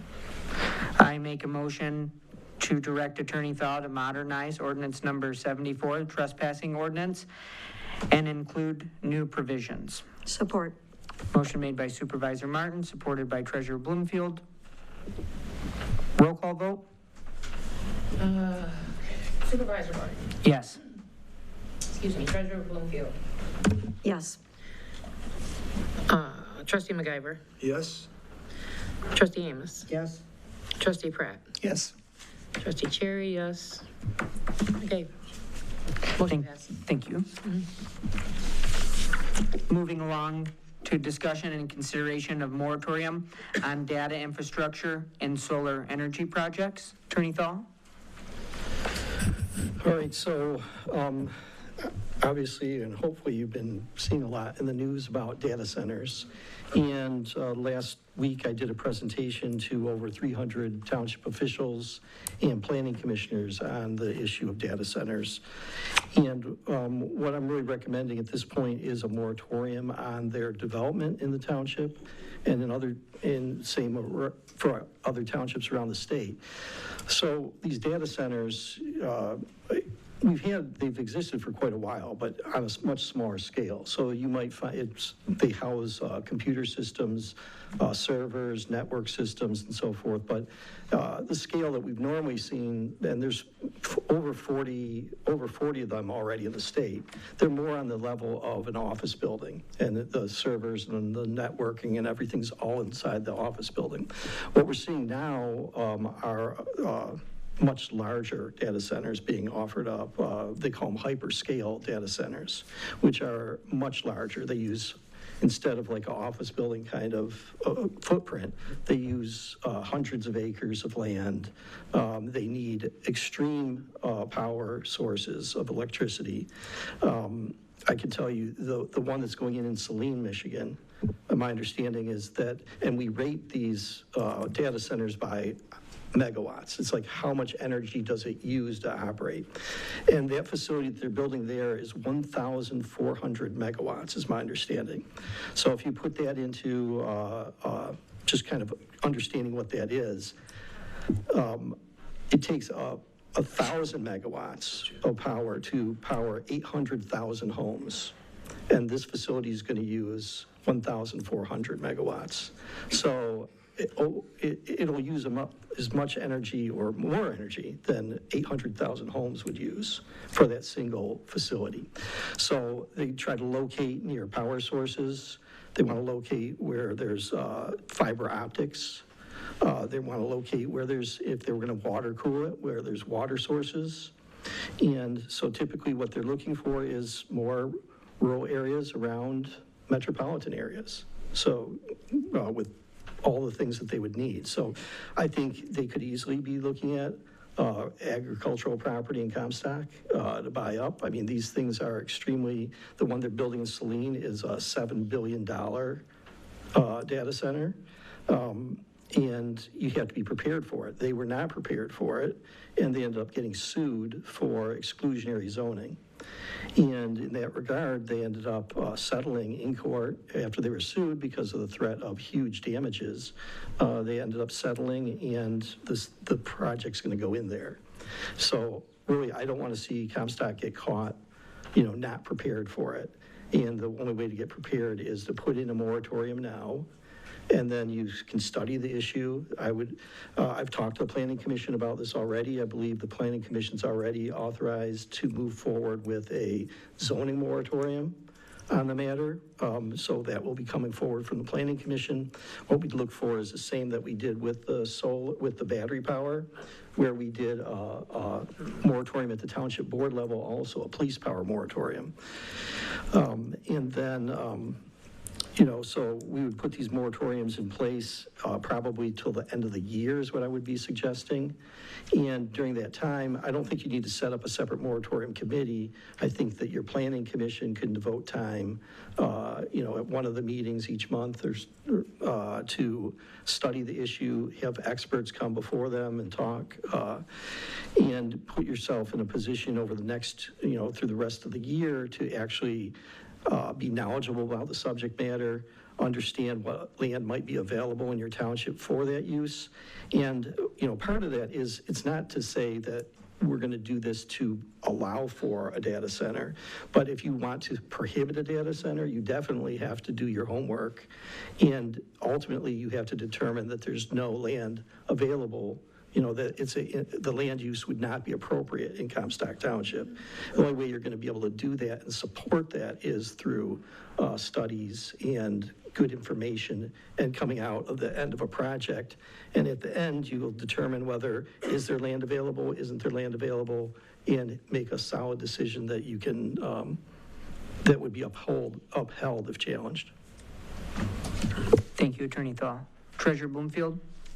For the public's information and the board, one of the board members asked in Thursday night's meeting if this was also regulated by the state. So if you could answer that so the people in the audience know and at home. Yeah, so this is not, so it's different than the renewable energies. So battery storage, solar, wind, all large-scale projects, when those large-scale projects come in, there's potential for preemption by the state.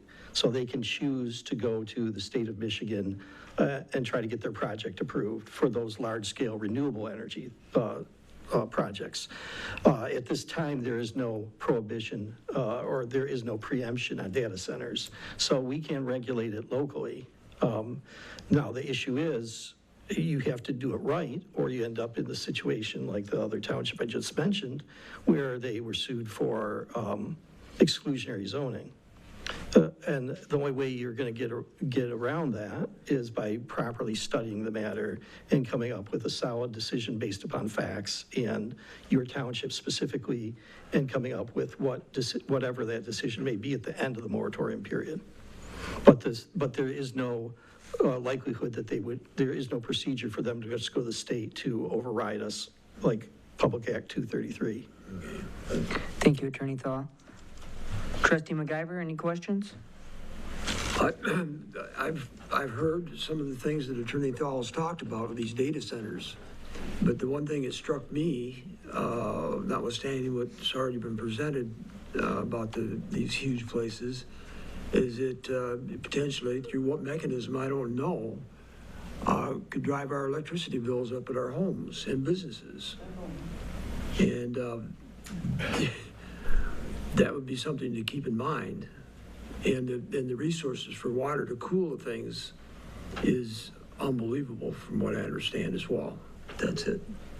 Thank you, Trustee McIver. Trustee Pratt? Just a couple of things. I have, at this point in time, reservations on data center because of some of the negatives that have been expressed across the country. And I'm glad you pointed out that here in Michigan, at least at this point in time, outside of that one or two exceptions, that it's much smaller than a lot of the things that's happening around the country. I think we, as a board, should be concerned about the water issue for cooling on these centers. From what I understand, a lot of companies are looking at Michigan because of our abundance of water here, whereas other countries have taken a different approach. China, for one, have placed these data centers within a body of water, and sometimes the ocean, sometimes large lakes, or sometimes manufactured lakes. And so I think it would be wise, as the planning and zoning have gone, and Attorney Thal has pointed out, that we as a board look at all the options and take what necessary precautions to benefit the public here. So I'm all for this moratorium. Thank you, Trustee Pratt. Trustee Amos? Well, I agree with what has been said about the water. I read an article down in Indiana. They suck so much of the water out of the ground that the people's wells were going dry, and they're suing the data company, and some other problems that they have. And from what I've heard, that they don't reuse the water. They pump it out of the ground, and after they've used it through their cooling towers, they just pump it out on the ground or in the nearest river or whatever. So from what I understand, there's some real problems about it. So I would be willing to work on a moratorium for it. Thank you, Trustee Amos. Trustee Cherry? Yeah, I'm all for this. I don't know enough about this subject, so I would love to get more versed in it. And I think a moratorium would give us time to do that. So, yeah. Superintendent S? I just got a procedural question for attorney. So it said moratorium for data infrastructure, and you mentioned solar energy is still, so should those be two separate and then also add wind with the solar for moratorium? Because they're two different, you said one is not regulated in the state and one is. And I had a couple questions in regards to that as well. With your firm and dealings in northern Michigan, has there been anything with crypto mining? Well, I think that does fall within, the data center. Yeah. That's why I named it data infrastructure, so we could possibly, even if that's a small matter during this time, we could possibly cover that chapter. Yeah, because these servers, a lot of times they are, sometimes they're privately owned, so they're used for a specific company. Sometimes they're co-located where I can just be a developer. I build a data center, then I rent out space in my data center. It could be, cloud computing, like Amazon or Google or somebody that, is using it for their business, but for everybody to be drawing on as a resource. So that can cover both of those. So it can certainly cover crypto, because if they're doing that within it, but you probably wouldn't know that that's what's being done. But if we named it data infrastructure, it would not limit it to just data center? Well, I think that that's fine. We can call it a data infrastructure, but it's going to be, networks and servers, and that's what we're really looking at. What it's processing, if it's processing Bitcoin or whatever, typically you're not going to know what's the processors are used for. I mean, it's just the scale. And that's the biggest thing is, if it's in an office building or you don't even know it's there, in a lot of the cases, that's one thing. But when you have the scale that they're looking at now, which is these massive, scalable, getting larger and larger types of systems, that's where the real problem starts to come in. Yep, and then the third wing on this was solar, and I just added that on there because our neighbors are experiencing going through different things like that.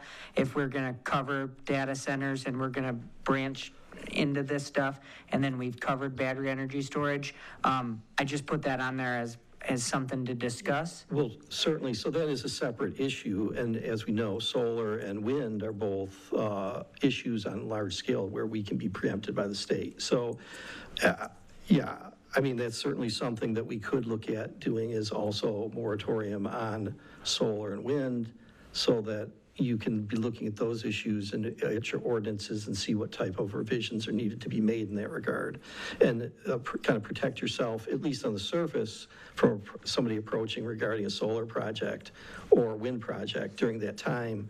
Otherwise, and if they don't like it and it's over 50 megawatts, they can just go to the state of Michigan too. They don't have to wait for us.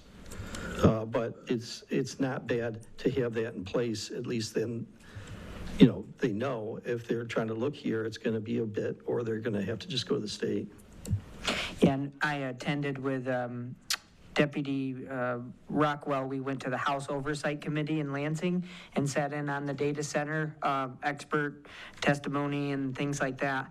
And a lot of them did cover, they were talking about data centers, but then they would kind of draw back to renewables. And so there was some similarities there, so I wondered if we're going to tackle this, if we just do it separately. They're different subject matters. So, and there's been, I saw proposed legislation on crypto mining too, and different regulations separate.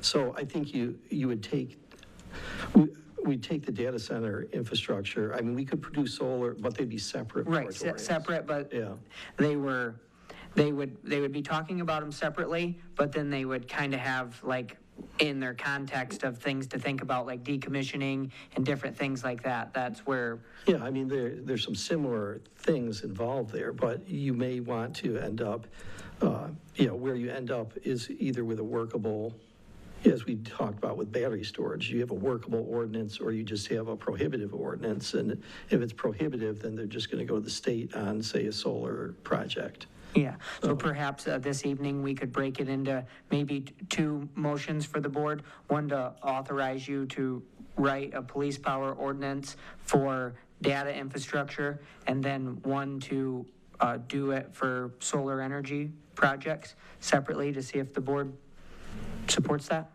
Yeah, we do them one at a time. And, I don't know if you want to, I mean, those are big issues to tackle, but yeah, there's a lot of solar projects going around right now. Better to tackle them than them tackle us, right? Yeah, you better to be prepared than unprepared. Yeah. So I don't know if you want to include wind, solar, and wind, because those are kind of the battery, solar, wind. And I don't know how your ordinances stack up in those. So yeah, even if it's a minor chapter in the discovery to cover, at least we've combed through it and looked into it. Yeah, we have plenty of ordinances, that we've been writing and drafting for, workable ordinances for solar and things of that sort. So it's not like they're going to have to start at square one. Any questions for Attorney Thal? I do know that the Planning Commission would like to see us go for a year on the moratorium instead of just till the end of this year. that was a discussion we had.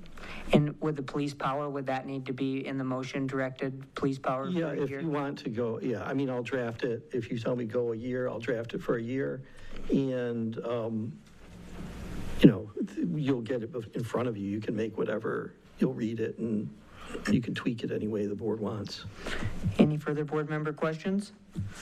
I make a motion to authorize Attorney Thal to prepare a police power ordinance moratorium for data infrastructure. Support. Motion made by Supervisor Martin, supported by Treasurer Bloomfield. Roll call vote? Yep, oh. Go right down the motion. Okay, trustee Cherry, yes. Oops, sorry. Trustee Pratt. Yes. Supervisor Martin. Yes. Trustee MacGyver. Yes. Trustee Amos. Yes. Treasurer Bloomfield. Yes. All right, motion passes. I make a motion to authorize Attorney Thal to prepare a police power ordinance moratorium for solar energy projects and wind projects. Support. Motion made by Supervisor Martin, supported by Treasurer Bloomfield. Roll call vote? Okay, Treasurer Bloomfield. Yes.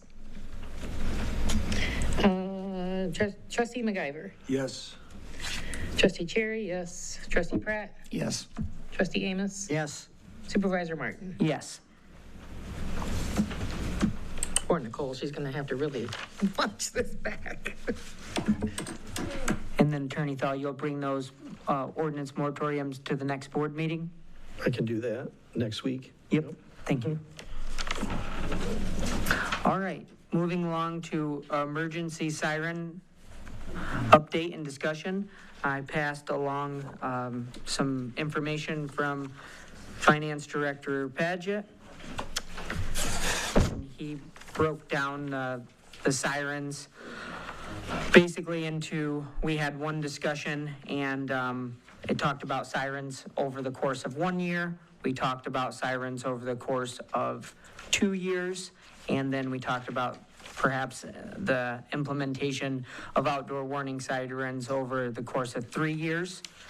And his recommendation is that we would wait until the financial statements are complete to see how any auditor adjustments affect the final available fund balance.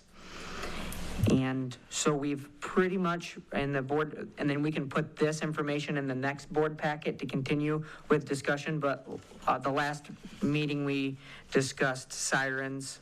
The board wanted me to do a little bit of feedback and look into the marketplace on sirens. I actually had a good time with this. There's a little bit more than what meets the eye on sirens or the ear. I've heard a lot that that sirens are outdated technology, and through my discovery, there's all sorts of municipalities that are implementing the sirens. I'll go through specifically just a little bit of context from the quotes. We did pick West Shore Services to include into the CIP plan for 2026. And West Shore will keep the price for the first purchase amount of X number of sirens until the summer.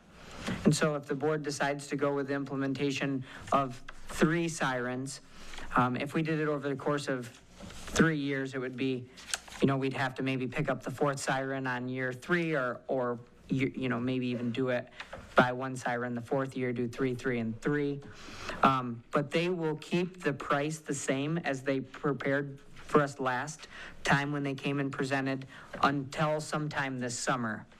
Then after that, it will be quoted per purchase order, and that is subject to a price increase, and it will likely increase. The sirens that they are switching to and will be, if voted on implementing here, would be federal signal sirens, and they would be compatible with a county management system if that ever takes hold. So they would not be outdated if a county implementation program got put together.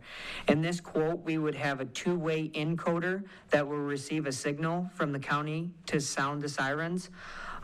They have some ability from the National Weather Service to the county to trigger the sirens.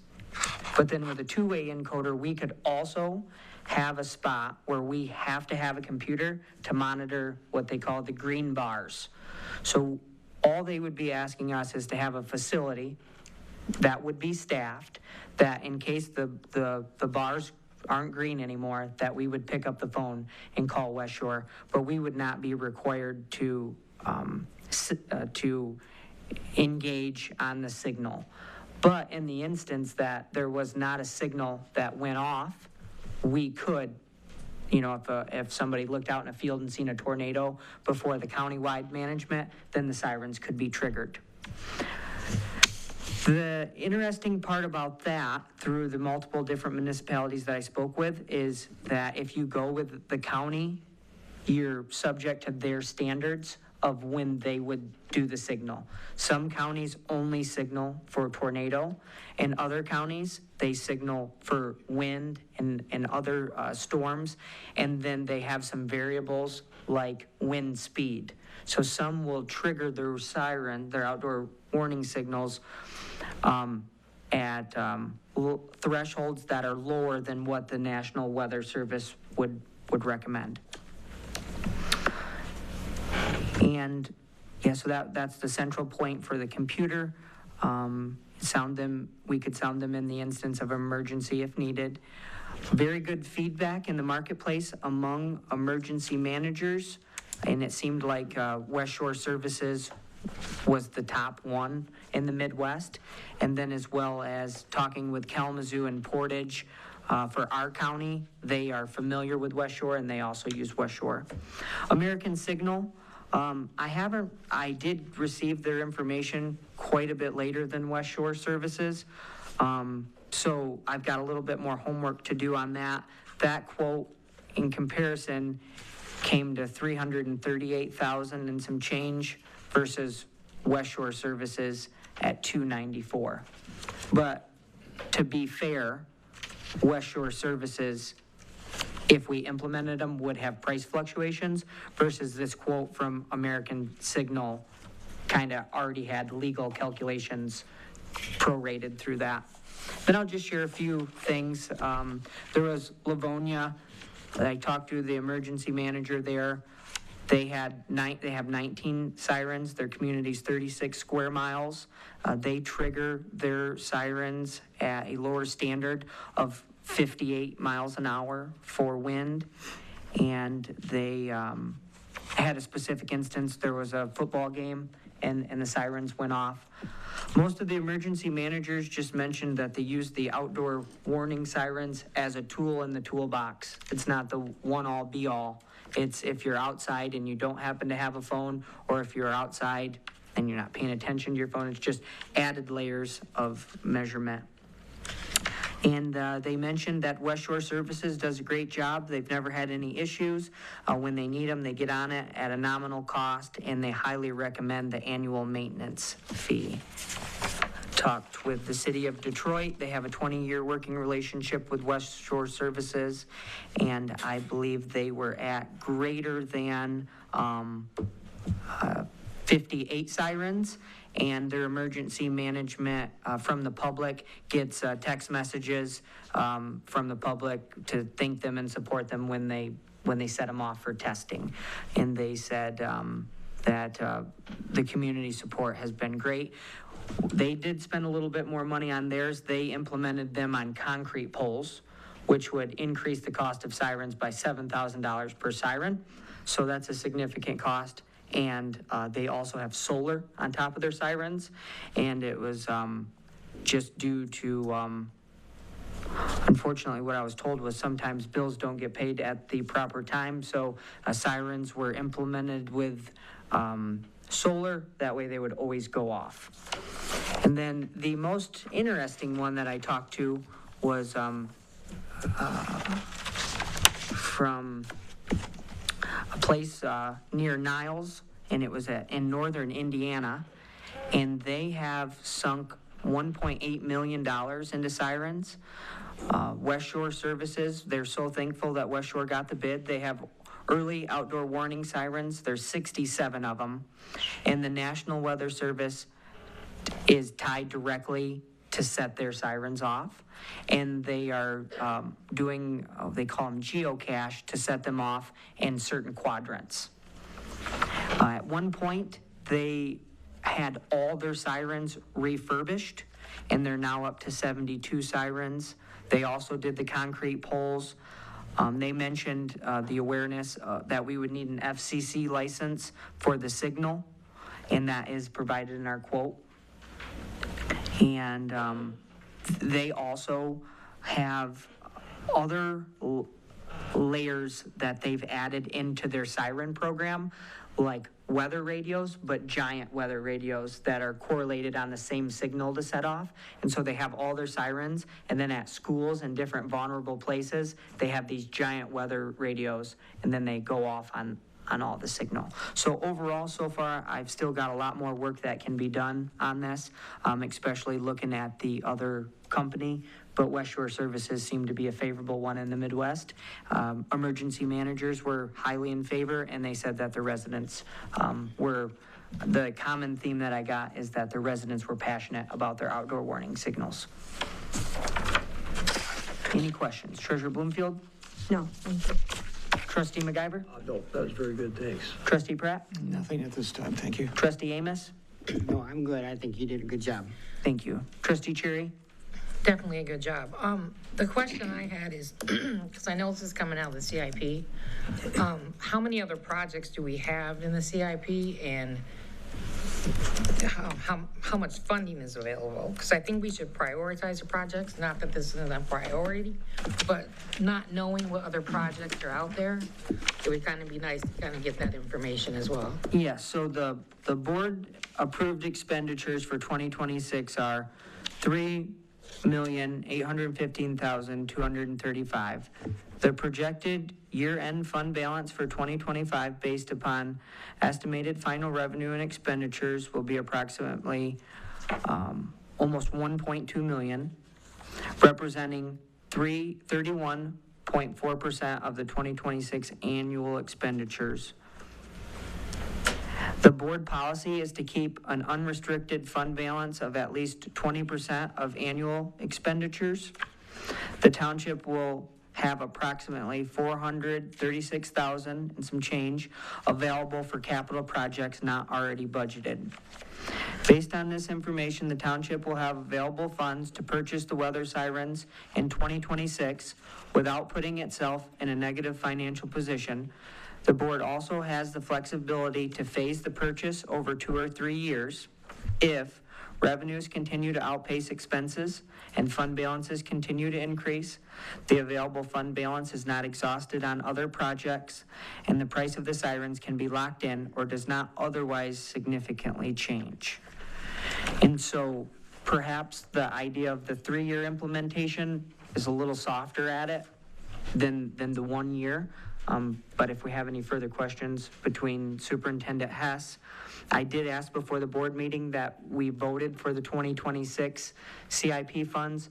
And my question was, does that mean that we're locked into only that, or could we move those funds around? Superintendent Hess?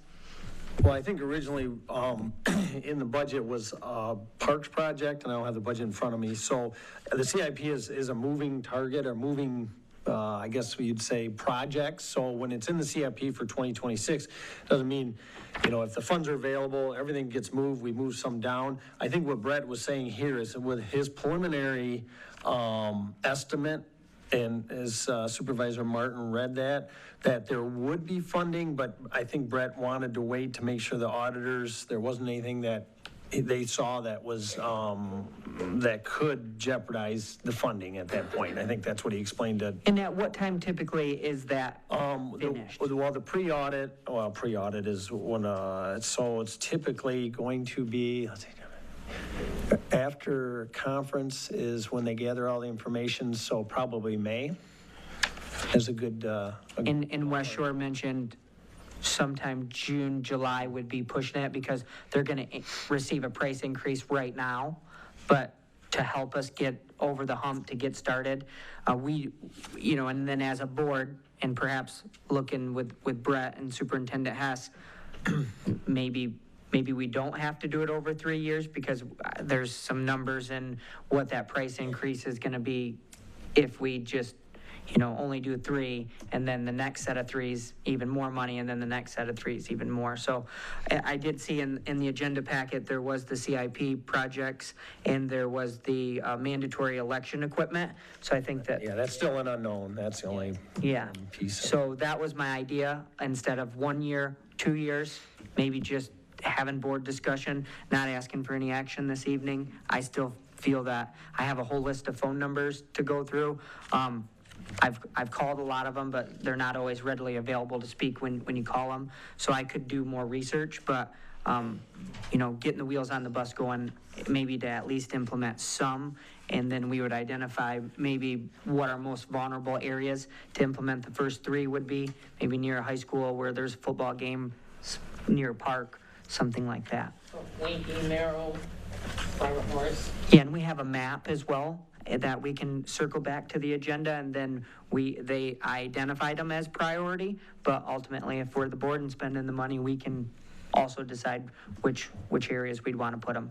And then a little bit about it is that you would need the annual maintenance to maintain them, but there could be something to be said with staggering them, so they're not all implemented at once. Then that way in the years, I've talked with West Shore Services, and he mentioned this, one of the older ones was a 42-year system. So I just kind of would encourage the board to take a look at the price of the sirens and then maybe put an application to useful years of life that we get out of a siren. And then, maybe that would make us feel a little bit better about spending that kind of money is, yeah, we got to pay for it now, but how long could they be around in the instance that we do properly maintain them? But I will be glad to do some more homework, and if there's any ideas in the meantime, shoot me an email. And Brett was really quick and fast to put this together, so we appreciate that. Any further board member discussion?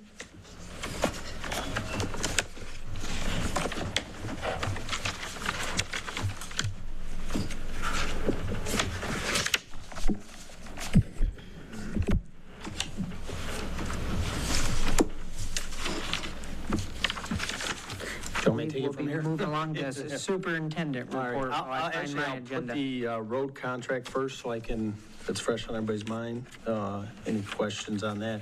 I know last meeting we put out the 5-year plan. It's a little different this year with road funding, or with the roads, because we were forced to kind of put out a 5-year plan working with the engineer and then Mark Warden from the Road Commission. So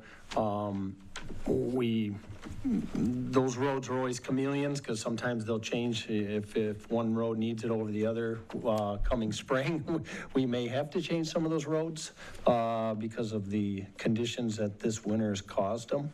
But I don't know if anybody had any questions. I know Treasurer Bloomfield pulled it and the road contract. Yes, Okay, I did. I just wanted to ask Scott, who signs those contracts? Typically I sign those. Haven't passed, but it's more than welcome. Any board member can sign them. They're just a formality. I can run through if the participating fund match is the road commission offers up to, this would be $289,996. And then if we would like to take that, we have to match that. So our match would be that $289,996. And then the available township funds from the millage this year are $910,004 plus the $289,996, so it's $1.2 million available for our roads this year. Any board member questions for Superintendent Hess? Be looking for a motion. Lost it. Any board motion to approve the road contract? I'd like to make a motion that we do approve the road contract between Comstock Township and the Kalamazoo County Road Commission for 2026. Motion made by trustee MacGyver, supported by trustee Cherry. Roll call vote?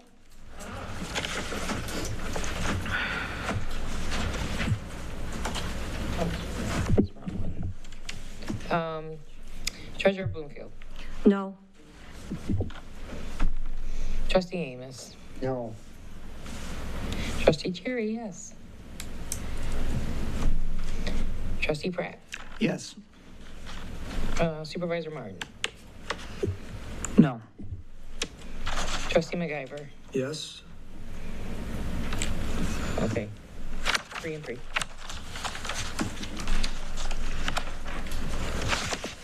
What's our time limit to get that? Can we bring that forward at the next board meeting? Yeah, I think we can.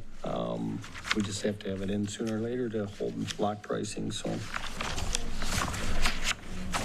I would like to have some discussion on this, just real quick. Yep. The reason I would like to explain why I voted no is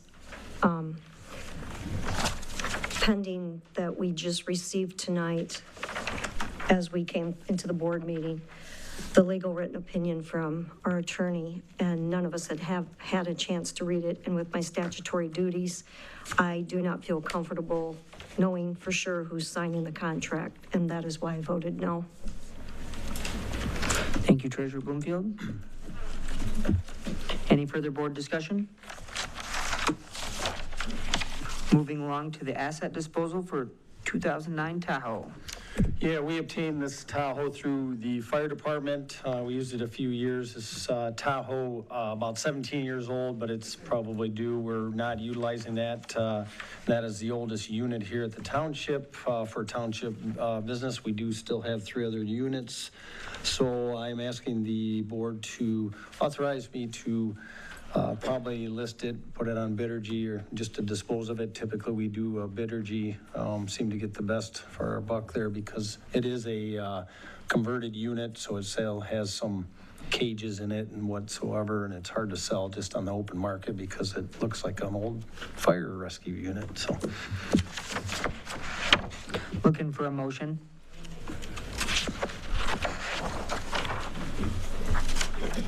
What year was that, 2006? 2009. I make a motion that we do asset disposal for the 2009 Tahoe. Support. Motion made by trustee Cherry, supported by trustee Pratt. Any board discussion?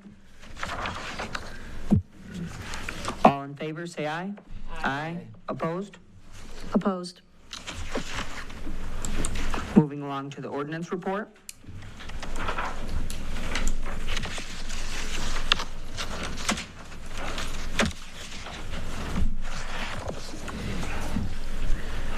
Alrighty, so I'll start off by saying that anytime I make contact with anybody, my body cam's always on. And it's always available to be reviewed. Anything that's associated with a case or a ticket or going to court is saved until that court case is done. Everything else is dumped after 30 days, which is following the MCL that the board decided to adopt when it comes to keeping data and such. So that is always available.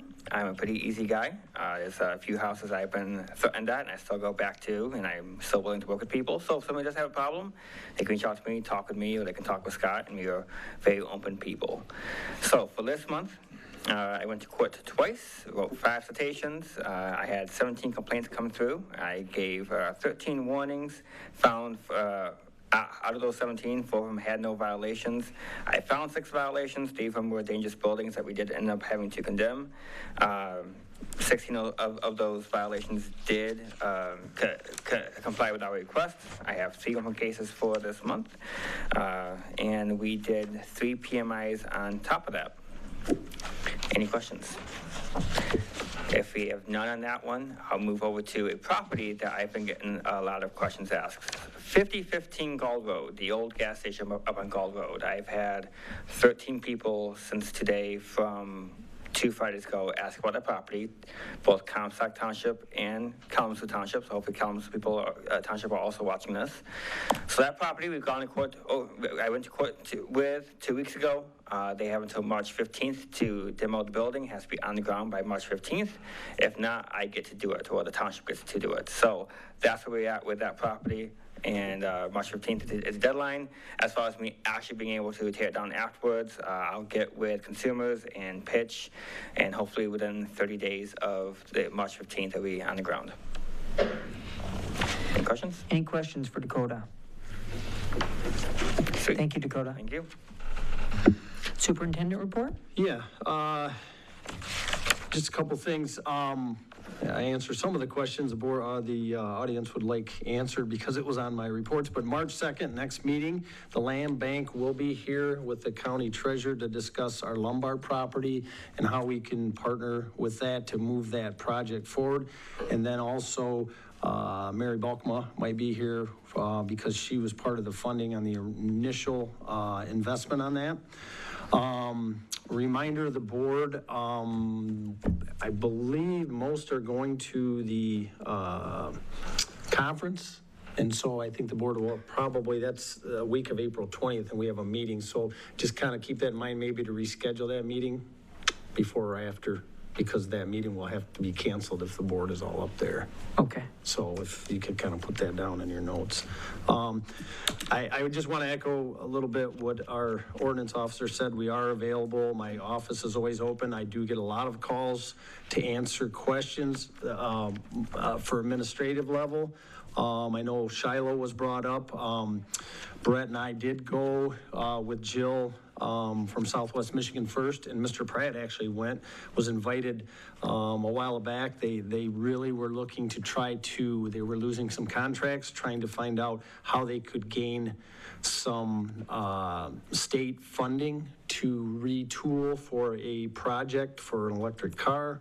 There wasn't much at our level that we could do because they've already had a couple IFTs that, we granted back in the day. So I do hate to see any factory or any business leave. Hopefully we can work with that company, with Southwest Michigan First, and try to get that refilled soon. And it's just sad we have to lose that many jobs in our community, so. Yeah.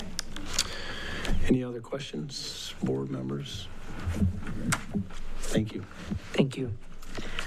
Moving along to reports, we have cash summary by fund, January 2026. Cash summary by bank account, January 2026. Announcement of captain promotion. Announcement of full-time firefighters. January 2026 sheriff's report. January 2026 COBRA reports. Bills paid February 2nd through 19th, 2026. Informational future action items. We have capital improvement projects and FOIA requests. We'll be moving along to public comment on agenda and non-agenda items. A citizen may state their name and address and may speak only one time for no more than 3 minutes. This time may not be given to another citizen to extend their time. The person speaking has the floor, and no other citizen shall speak during someone else's time. During this time, you'll be making statements to the board without discussion from board members, but you're welcome to make an appointment with a supervisor or superintendent to discuss your comments further. Their contact information is located by the door. Please keep comments clean and respectful. I think that's a great idea, the question and answer sessions that you guys are going to have for the town hall. I feel the ones that want to not answer our questions, they can just go, because they're not going to answer us truthfully anyway. We've already proven that in here. About the fire department, does the Cynthia Platt know that is going to go in there? That's another question that I had. Do they want a full training place behind their houses when they have children and stuff in there? Not saying they don't need it, but I was just wondering if they were put aware of this. As far as a data center, there was the one in Indiana, I believe it was. There were people that didn't know it was going in there. They moved. They abandoned the whole 3 blocks because of that data center. the one I believe that Attorney Thal was talking about.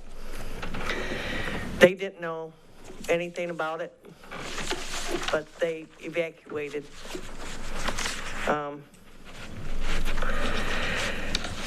As far as asking Mr. Hess any questions, according to some people, they never did get answers for that either, because we have to go through him in order to ask you a question, which I will not do. And some of the citizens are not going to do that neither. It's not right, him knowing what we're asking you. As far as tornado sirens, I think it's a good idea to get them in here. There was a tornado in I think it was Lower Indiana yesterday or the day before. They didn't have sirens. They couldn't have got out of there neither, because I know somebody lives down there.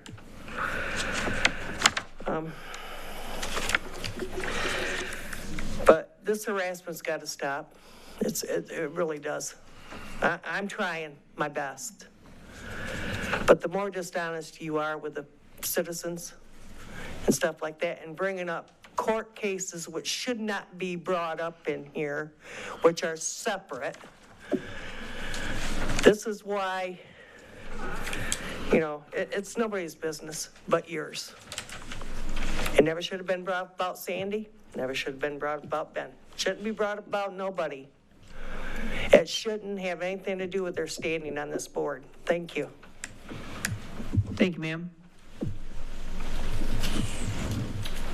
Hi, Deputy Warner with the Kalamazoo County Sheriff's Office. Just to answer your question, sir. So I will talk to my captain about that. I know they have done that in the past. I occasionally do get those reports. It is public knowledge for the Michigan State. They put out crash reports. You can see all the accidents and everything where they occur.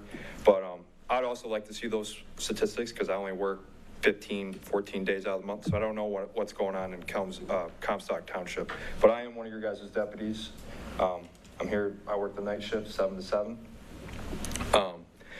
But Comstock Township is very busy.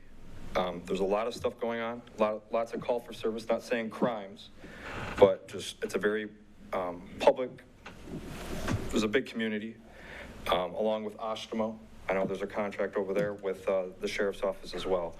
And periodically, yes, I am one of the only people that are working in the Comstock Township, but there are many other deputies that help me, along with the state police and also Kalamazoo Township in the city. So I'm never alone. There are plenty of other deputies that can help, but that's all I gotta say. And I will also talk to Bishop, and if you want to shoot him an email as well, we can possibly maybe get something printed out in the reports every month or something like that. Thank you. Thank you for your service. Yep.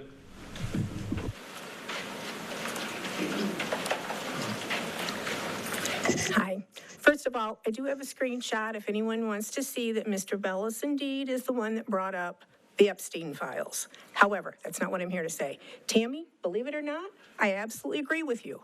I don't know why we're discussing anything about Mr. Cherry at a public meeting. He is not an elected official. He is a private citizen. What he said or did not say is not the business of the township. It shouldn't be at the meetings. I heard about the murder many years ago. I did not know that Mr. Cherry knew anyone involved or anything about it until a couple of days ago. But it's not something, I don't even know why we're bringing it up. Contrary to popular belief, my husband does not tell me what to say and do. Jeannie, I'm pretty sure Reggie doesn't tell you what to say and do.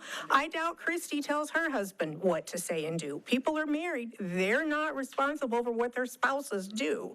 Nonetheless, I don't know that he did anything. It doesn't appear that he did. However, the point is, he's a private citizen. He is not an elected official. Elected officials are held, I think, to higher standards. That would make a difference. He's a private citizen. Are we going to check on everything that's happened with all of our citizens? Are we going to do background checks on the spouses of the rest of the board members and bring up things that they have done or not done? This is inappropriate. It does not need to be township business. Thank you, ma'am. So I just want to correct the record. I do have the 2 properties in Comstock Township. They're recorded under document number 2025-026884. And all these accusations against me, I will take care of it myself civilly. Thank you, sir. Okay, when Ben was first elected and Catherine was here, I know you're not going to answer me because you can't.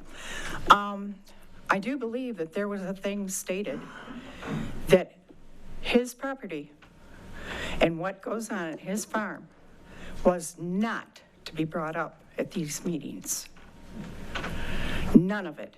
If you wanted to do it, you were supposed to talk to him personal, but it was not supposed to be brought up in this meeting.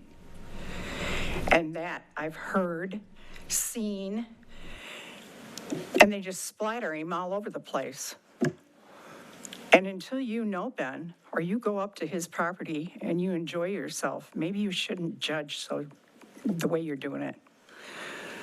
I can't handle all this stuff. But I will say this.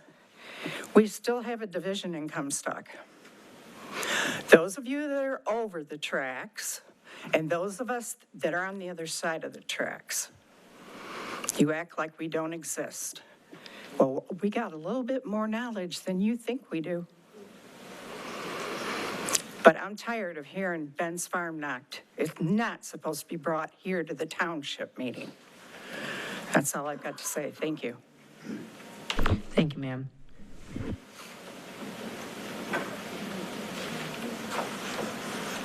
Karen Height. I just want to say that I think the town hall meeting is a wonderful idea for those that are afraid to get up and speak to the board or speak at a lectern. Ben asked for questions. The only one I can think of right now at the top of my head that I had asked months and months ago was about the house on the corner of ML Avenue and River Street, where they cut down a lot of trees and got a lot of the undergrowth gone. But they have, I counted them yesterday, 7 cars and 4 trailers parked on their property. Now, there's an ordinance about having stuff parked on the lawns. I don't care if they're a business or not. I didn't get an answer as to why they're being allowed to do it. When we first moved into Comstock, we parked our boat on the side of our garage on the grass. We didn't know. We got a notice saying we couldn't do it. So we had to pay $500 for a variance to be able to build a building to put a boat in. This is one, and I know that they have now changed the ordinances on that for accessory buildings, and I think that's absolutely wonderful. But that doesn't excuse the eyesore of this property where they chopped trees down and left stumps this high all over the property. And then they have all of these cars and trucks and trailers there. And they can't say that they're using them all because when we had all that snow, they were all buried under snow. So that's one of the things that I had asked about months ago, and I never got an answer. Dakota, I know he has his hands full with different things, but if he went there and talked to them, why wasn't it brought back up at the meeting that, hey, we went and talked to these people and this is what's being worked on, we're trying to work with them, we're trying to do this or that, instead of letting us wonder why it looks like an eyesore. And I didn't really want to bring this back up, but because Mrs. Camburn did, I have the screenshot of the first comment that was made about the Epstein files, and I can show it to her. Thank you. Thank you, ma'am.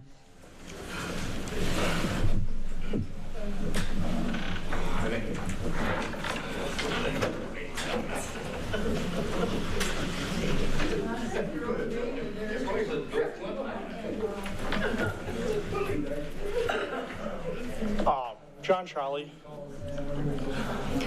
If we can quiet down a little bit, please, guys. We can kind of have a town hall meeting, I guess, here, per se. We've had a lot of questions asked by the community members here. Say next meeting, whatever it is, you guys come back with answers. I don't think that's really hard to ask from like the community out here. Hey, these are the 4 questions we had that we really want to know. You know, Mr. Camburn had one, a couple people over here had one. I had one kind of about the land bank and all that, and I guess that'll be answered at March 2nd. I'm gonna raise a lot of questions that if we are giving that property to them, again, we bought the property, we should sell it back to them, not give it back, sell it back. Because $20,000, $30,000, it's a lot of money. Again, we had questions out here. I think by March 2nd or whatever the next meeting is, you guys as a board, as the attorney, as superintendent, whoever, need to have like answers for us. I think that's all we're trying to ask, and that's what we're trying to get out of the town meeting, per se, whatever you want to talk about it, is we want answers, because we do ask questions about the ML property on Riverview. If we could stop the conversations and back, please, thank you. I used to live on ML. I know the property she's talking about, and there used to be, you couldn't see anything, and now they built like a huge mezzanine or something in the back that it was like a, I don't know, like a little gathering thing, and now I think it's like walled in, and maybe, you know, it's part of a building. Did they get any building permits for that? I have no clue. I could care less. They didn't bother me. I don't bother them. You know, it's questions that we raised as a community that you guys just have not answered at all the past couple months. You know, like you guys want to support a moratorium for a data center, but took it away for the battery plant. That's kind of a big question of why we did that and got rid of that moratorium, but you're all for this data center, you know. But I'm happy that we're researching it. You know, again, I think that the questions that we have asked out here, you guys come back with answers sometime in March. I think it's March 2nd, Mr. Hess said. Don't know for sure. You know, thank you. Thank you, sir.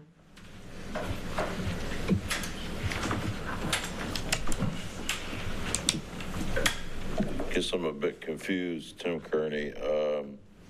You guys obtain property and you want to give it away to land bank, but yet you want to sell an old fire truck or fire thing. Why wouldn't you give that same opportunity to citizens in the community to purchase the property? Yeah.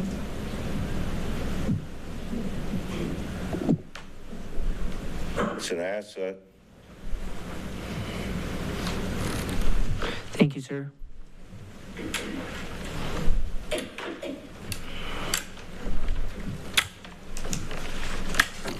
Come back to beat a dead horse. All right. I have it from a reliable source, I like that term, that Mr. Sherry did not testify in a trial years ago. And if there's proof to prove that wrong, I think that should be brought forward, but not in this venue. It has nothing to do with township business. From my point of view, that's just trying to dig up problems for this township. The whole deal there is wrong. As far as Mr. Bellows goes, I did not know he owned property here, but I stand by the fact that he is not a resident of this township. That's what I stated. He's also not a citizen of this country. Sirens, I know a lot of people want them. It's not that big of an expense. It is still tax dollars that we pay, and we pay your salaries. So appreciate you listening to both sides of the story. Karen, this is the first time I've seen you smile. It's a nice picture. And I'm sorry, the fire station stacked on the other one was funny. I don't care who you are. It was a joke, and I thought it was a pretty good one. I'd also like to say, whoever sent my wife the honeybee earrings that she's wearing tonight, thank you very much. They're very cute. Whoever did that. A while back, my wife and I were called to con by our deputy treasurer, and I've been meaning to ask him, what does he mean by a con? To me, a con is a convict, somebody who's been in prison. So perhaps someday he can explain that. I'm glad that Treasurer Bloomfield clarified why she voted no on the roads. I'm not sure why the other two no votes were there. I'm not sure why she voted no on the Tahoe, but that's fine. As far as the previous attorney saying that nobody can talk about Mr. Martin's enterprise. What kind of crap is that? I never heard that. She can't tell us what we can say, what we can't say. And so often it's been said around here, transparency, First Amendment rights, freedom of speech. And while we're on that, freedom of speech, the refugee site does not, it gives everybody the opportunity to speak, unlike other sites. So more transparency about comments from the audience really ought to be stopped. Other than that, we do appreciate all of you trying to work for our township. There are some great differences of opinions. Let's work them out. Let's investigate ordinances and see whether or not they really apply. Thank you, sir. Thank you.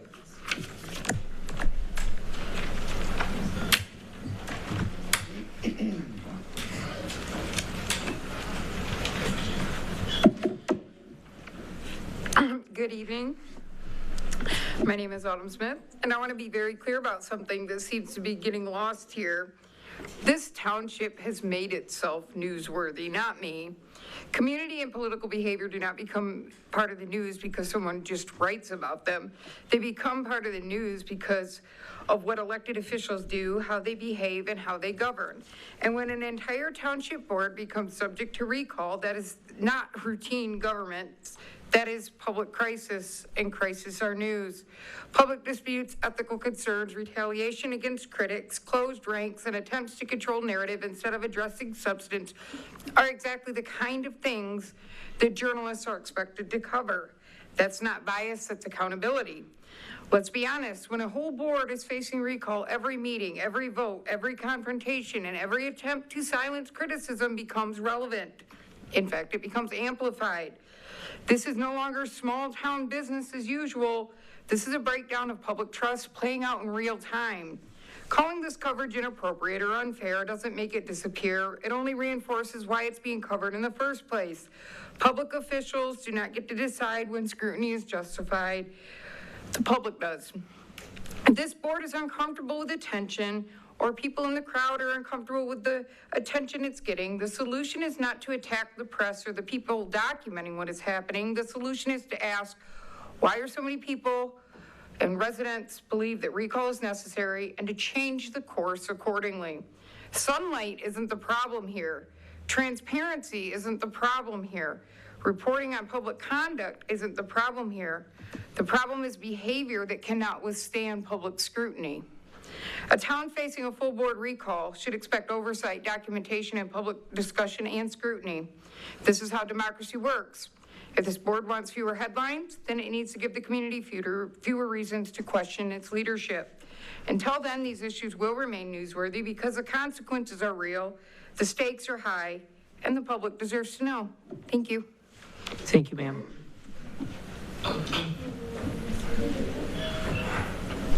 Any further citizen comment this evening?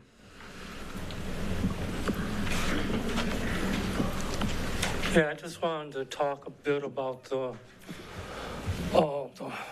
town hall.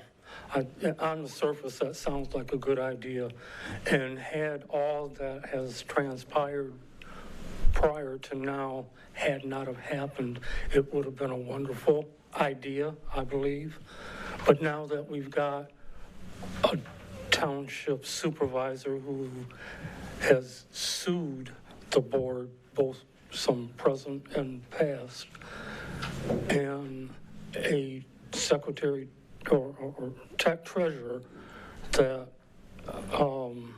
has been charged with creating a toxic work environment, or however they said that, and then the whole board being recalled, and you want to have a town hall meeting off-prem where the deputy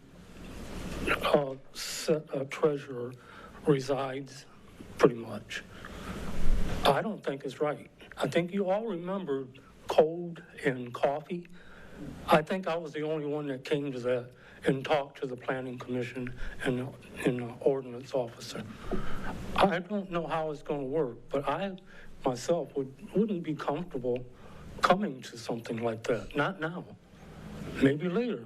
And if it does happen, I really think it should happen here, not off-prem on somebody else's territory. So think about that. I hope you understand what I'm saying and understand all that's transpired. And I think it's too little, too late. I think what's going to have to happen is this proceeds as is happening and settled before you start thinking something like that. Also, what I'm seeing sitting back here is it's still the 3 and 4. The 3 want to do this, makes you look good, a little pat on the back, shining star to the community. I see through that. I don't see that that is really why you think it should be done in the township's best interest. I think it's because you want a little pat on the back and think, oh, see what we want to do, and make the others look bad.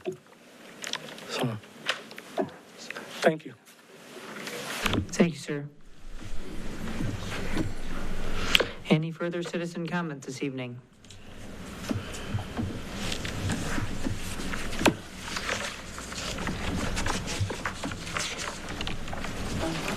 Board member comments? Treasurer Bloomfield? I want to talk about the Planning Commission because we kind of missed that step. So the Planning Commission last board meeting was last Thursday, and we approved 276 Sparks for a 6,450 square foot accessory structure. And then Casey did an awesome job on the 2025 annual report, which went through everything that the Planning Commission has done or did do for 2025. She put a lot of work into it, and it was a really good report. And then we worked on our 2026 plan again, and that was to work on the plan unit development. The next thing was landscaping, to kind of get rid of the canopy trees so we don't have them taking power lines down during storms, was one of the things that we talked about. And then we would like to also take a look at the master plan. We do not want to spend any money on it. We just want to take a look at it. But Scott, I saw that in our CIP for 2029, we have $30,000 budgeted. Our plan for now is just to review it, but not spend any money on it, we decided. And I was asked to ask if there is some money in the budget, if there is some changes we want to make for that. So if you could let me know. Okay, I'll look at that. Thank Okay, you. thank you. And then the other thing that happened at was the data center ordinance. We all voted yes on that, and to do it for a year. The other thing that came before the Planning Commission was the formal complaint that we received at this board also tonight. So that's something else I assume both boards will be dealing with. And we have another meeting this Thursday night at 6 o'clock. And for that one, we have 8850 East H Avenue, a special land use and public hearing. And then the housing study, the final draft from the Upjohn Institute, which is quite interesting. And then also from the Treasurer's Office, property taxes are due on March 2nd, which is next Monday. And just one thing I did miss also, in the packets tonight on page 102, if you really want to see where your money goes, your tax dollars, how they're spent, page 102 gives you a lot of information as to where your dollars are going. So if you see that in your board packet, please take a look at it. Thank you. Thank you, Treasurer Bloomfield. Trustee MacGyver? No, I have nothing, thank you. Thank you. Trustee Pratt? Nothing tonight, thank you. Trustee Amos? I'm good, thanks. Trustee Cherry? Yeah, I'm good, thanks. Well, since the complaint that was submitted on me and my business was directed to Attorney Thaw, I will let him do the heavy lifting. This meeting is adjourned.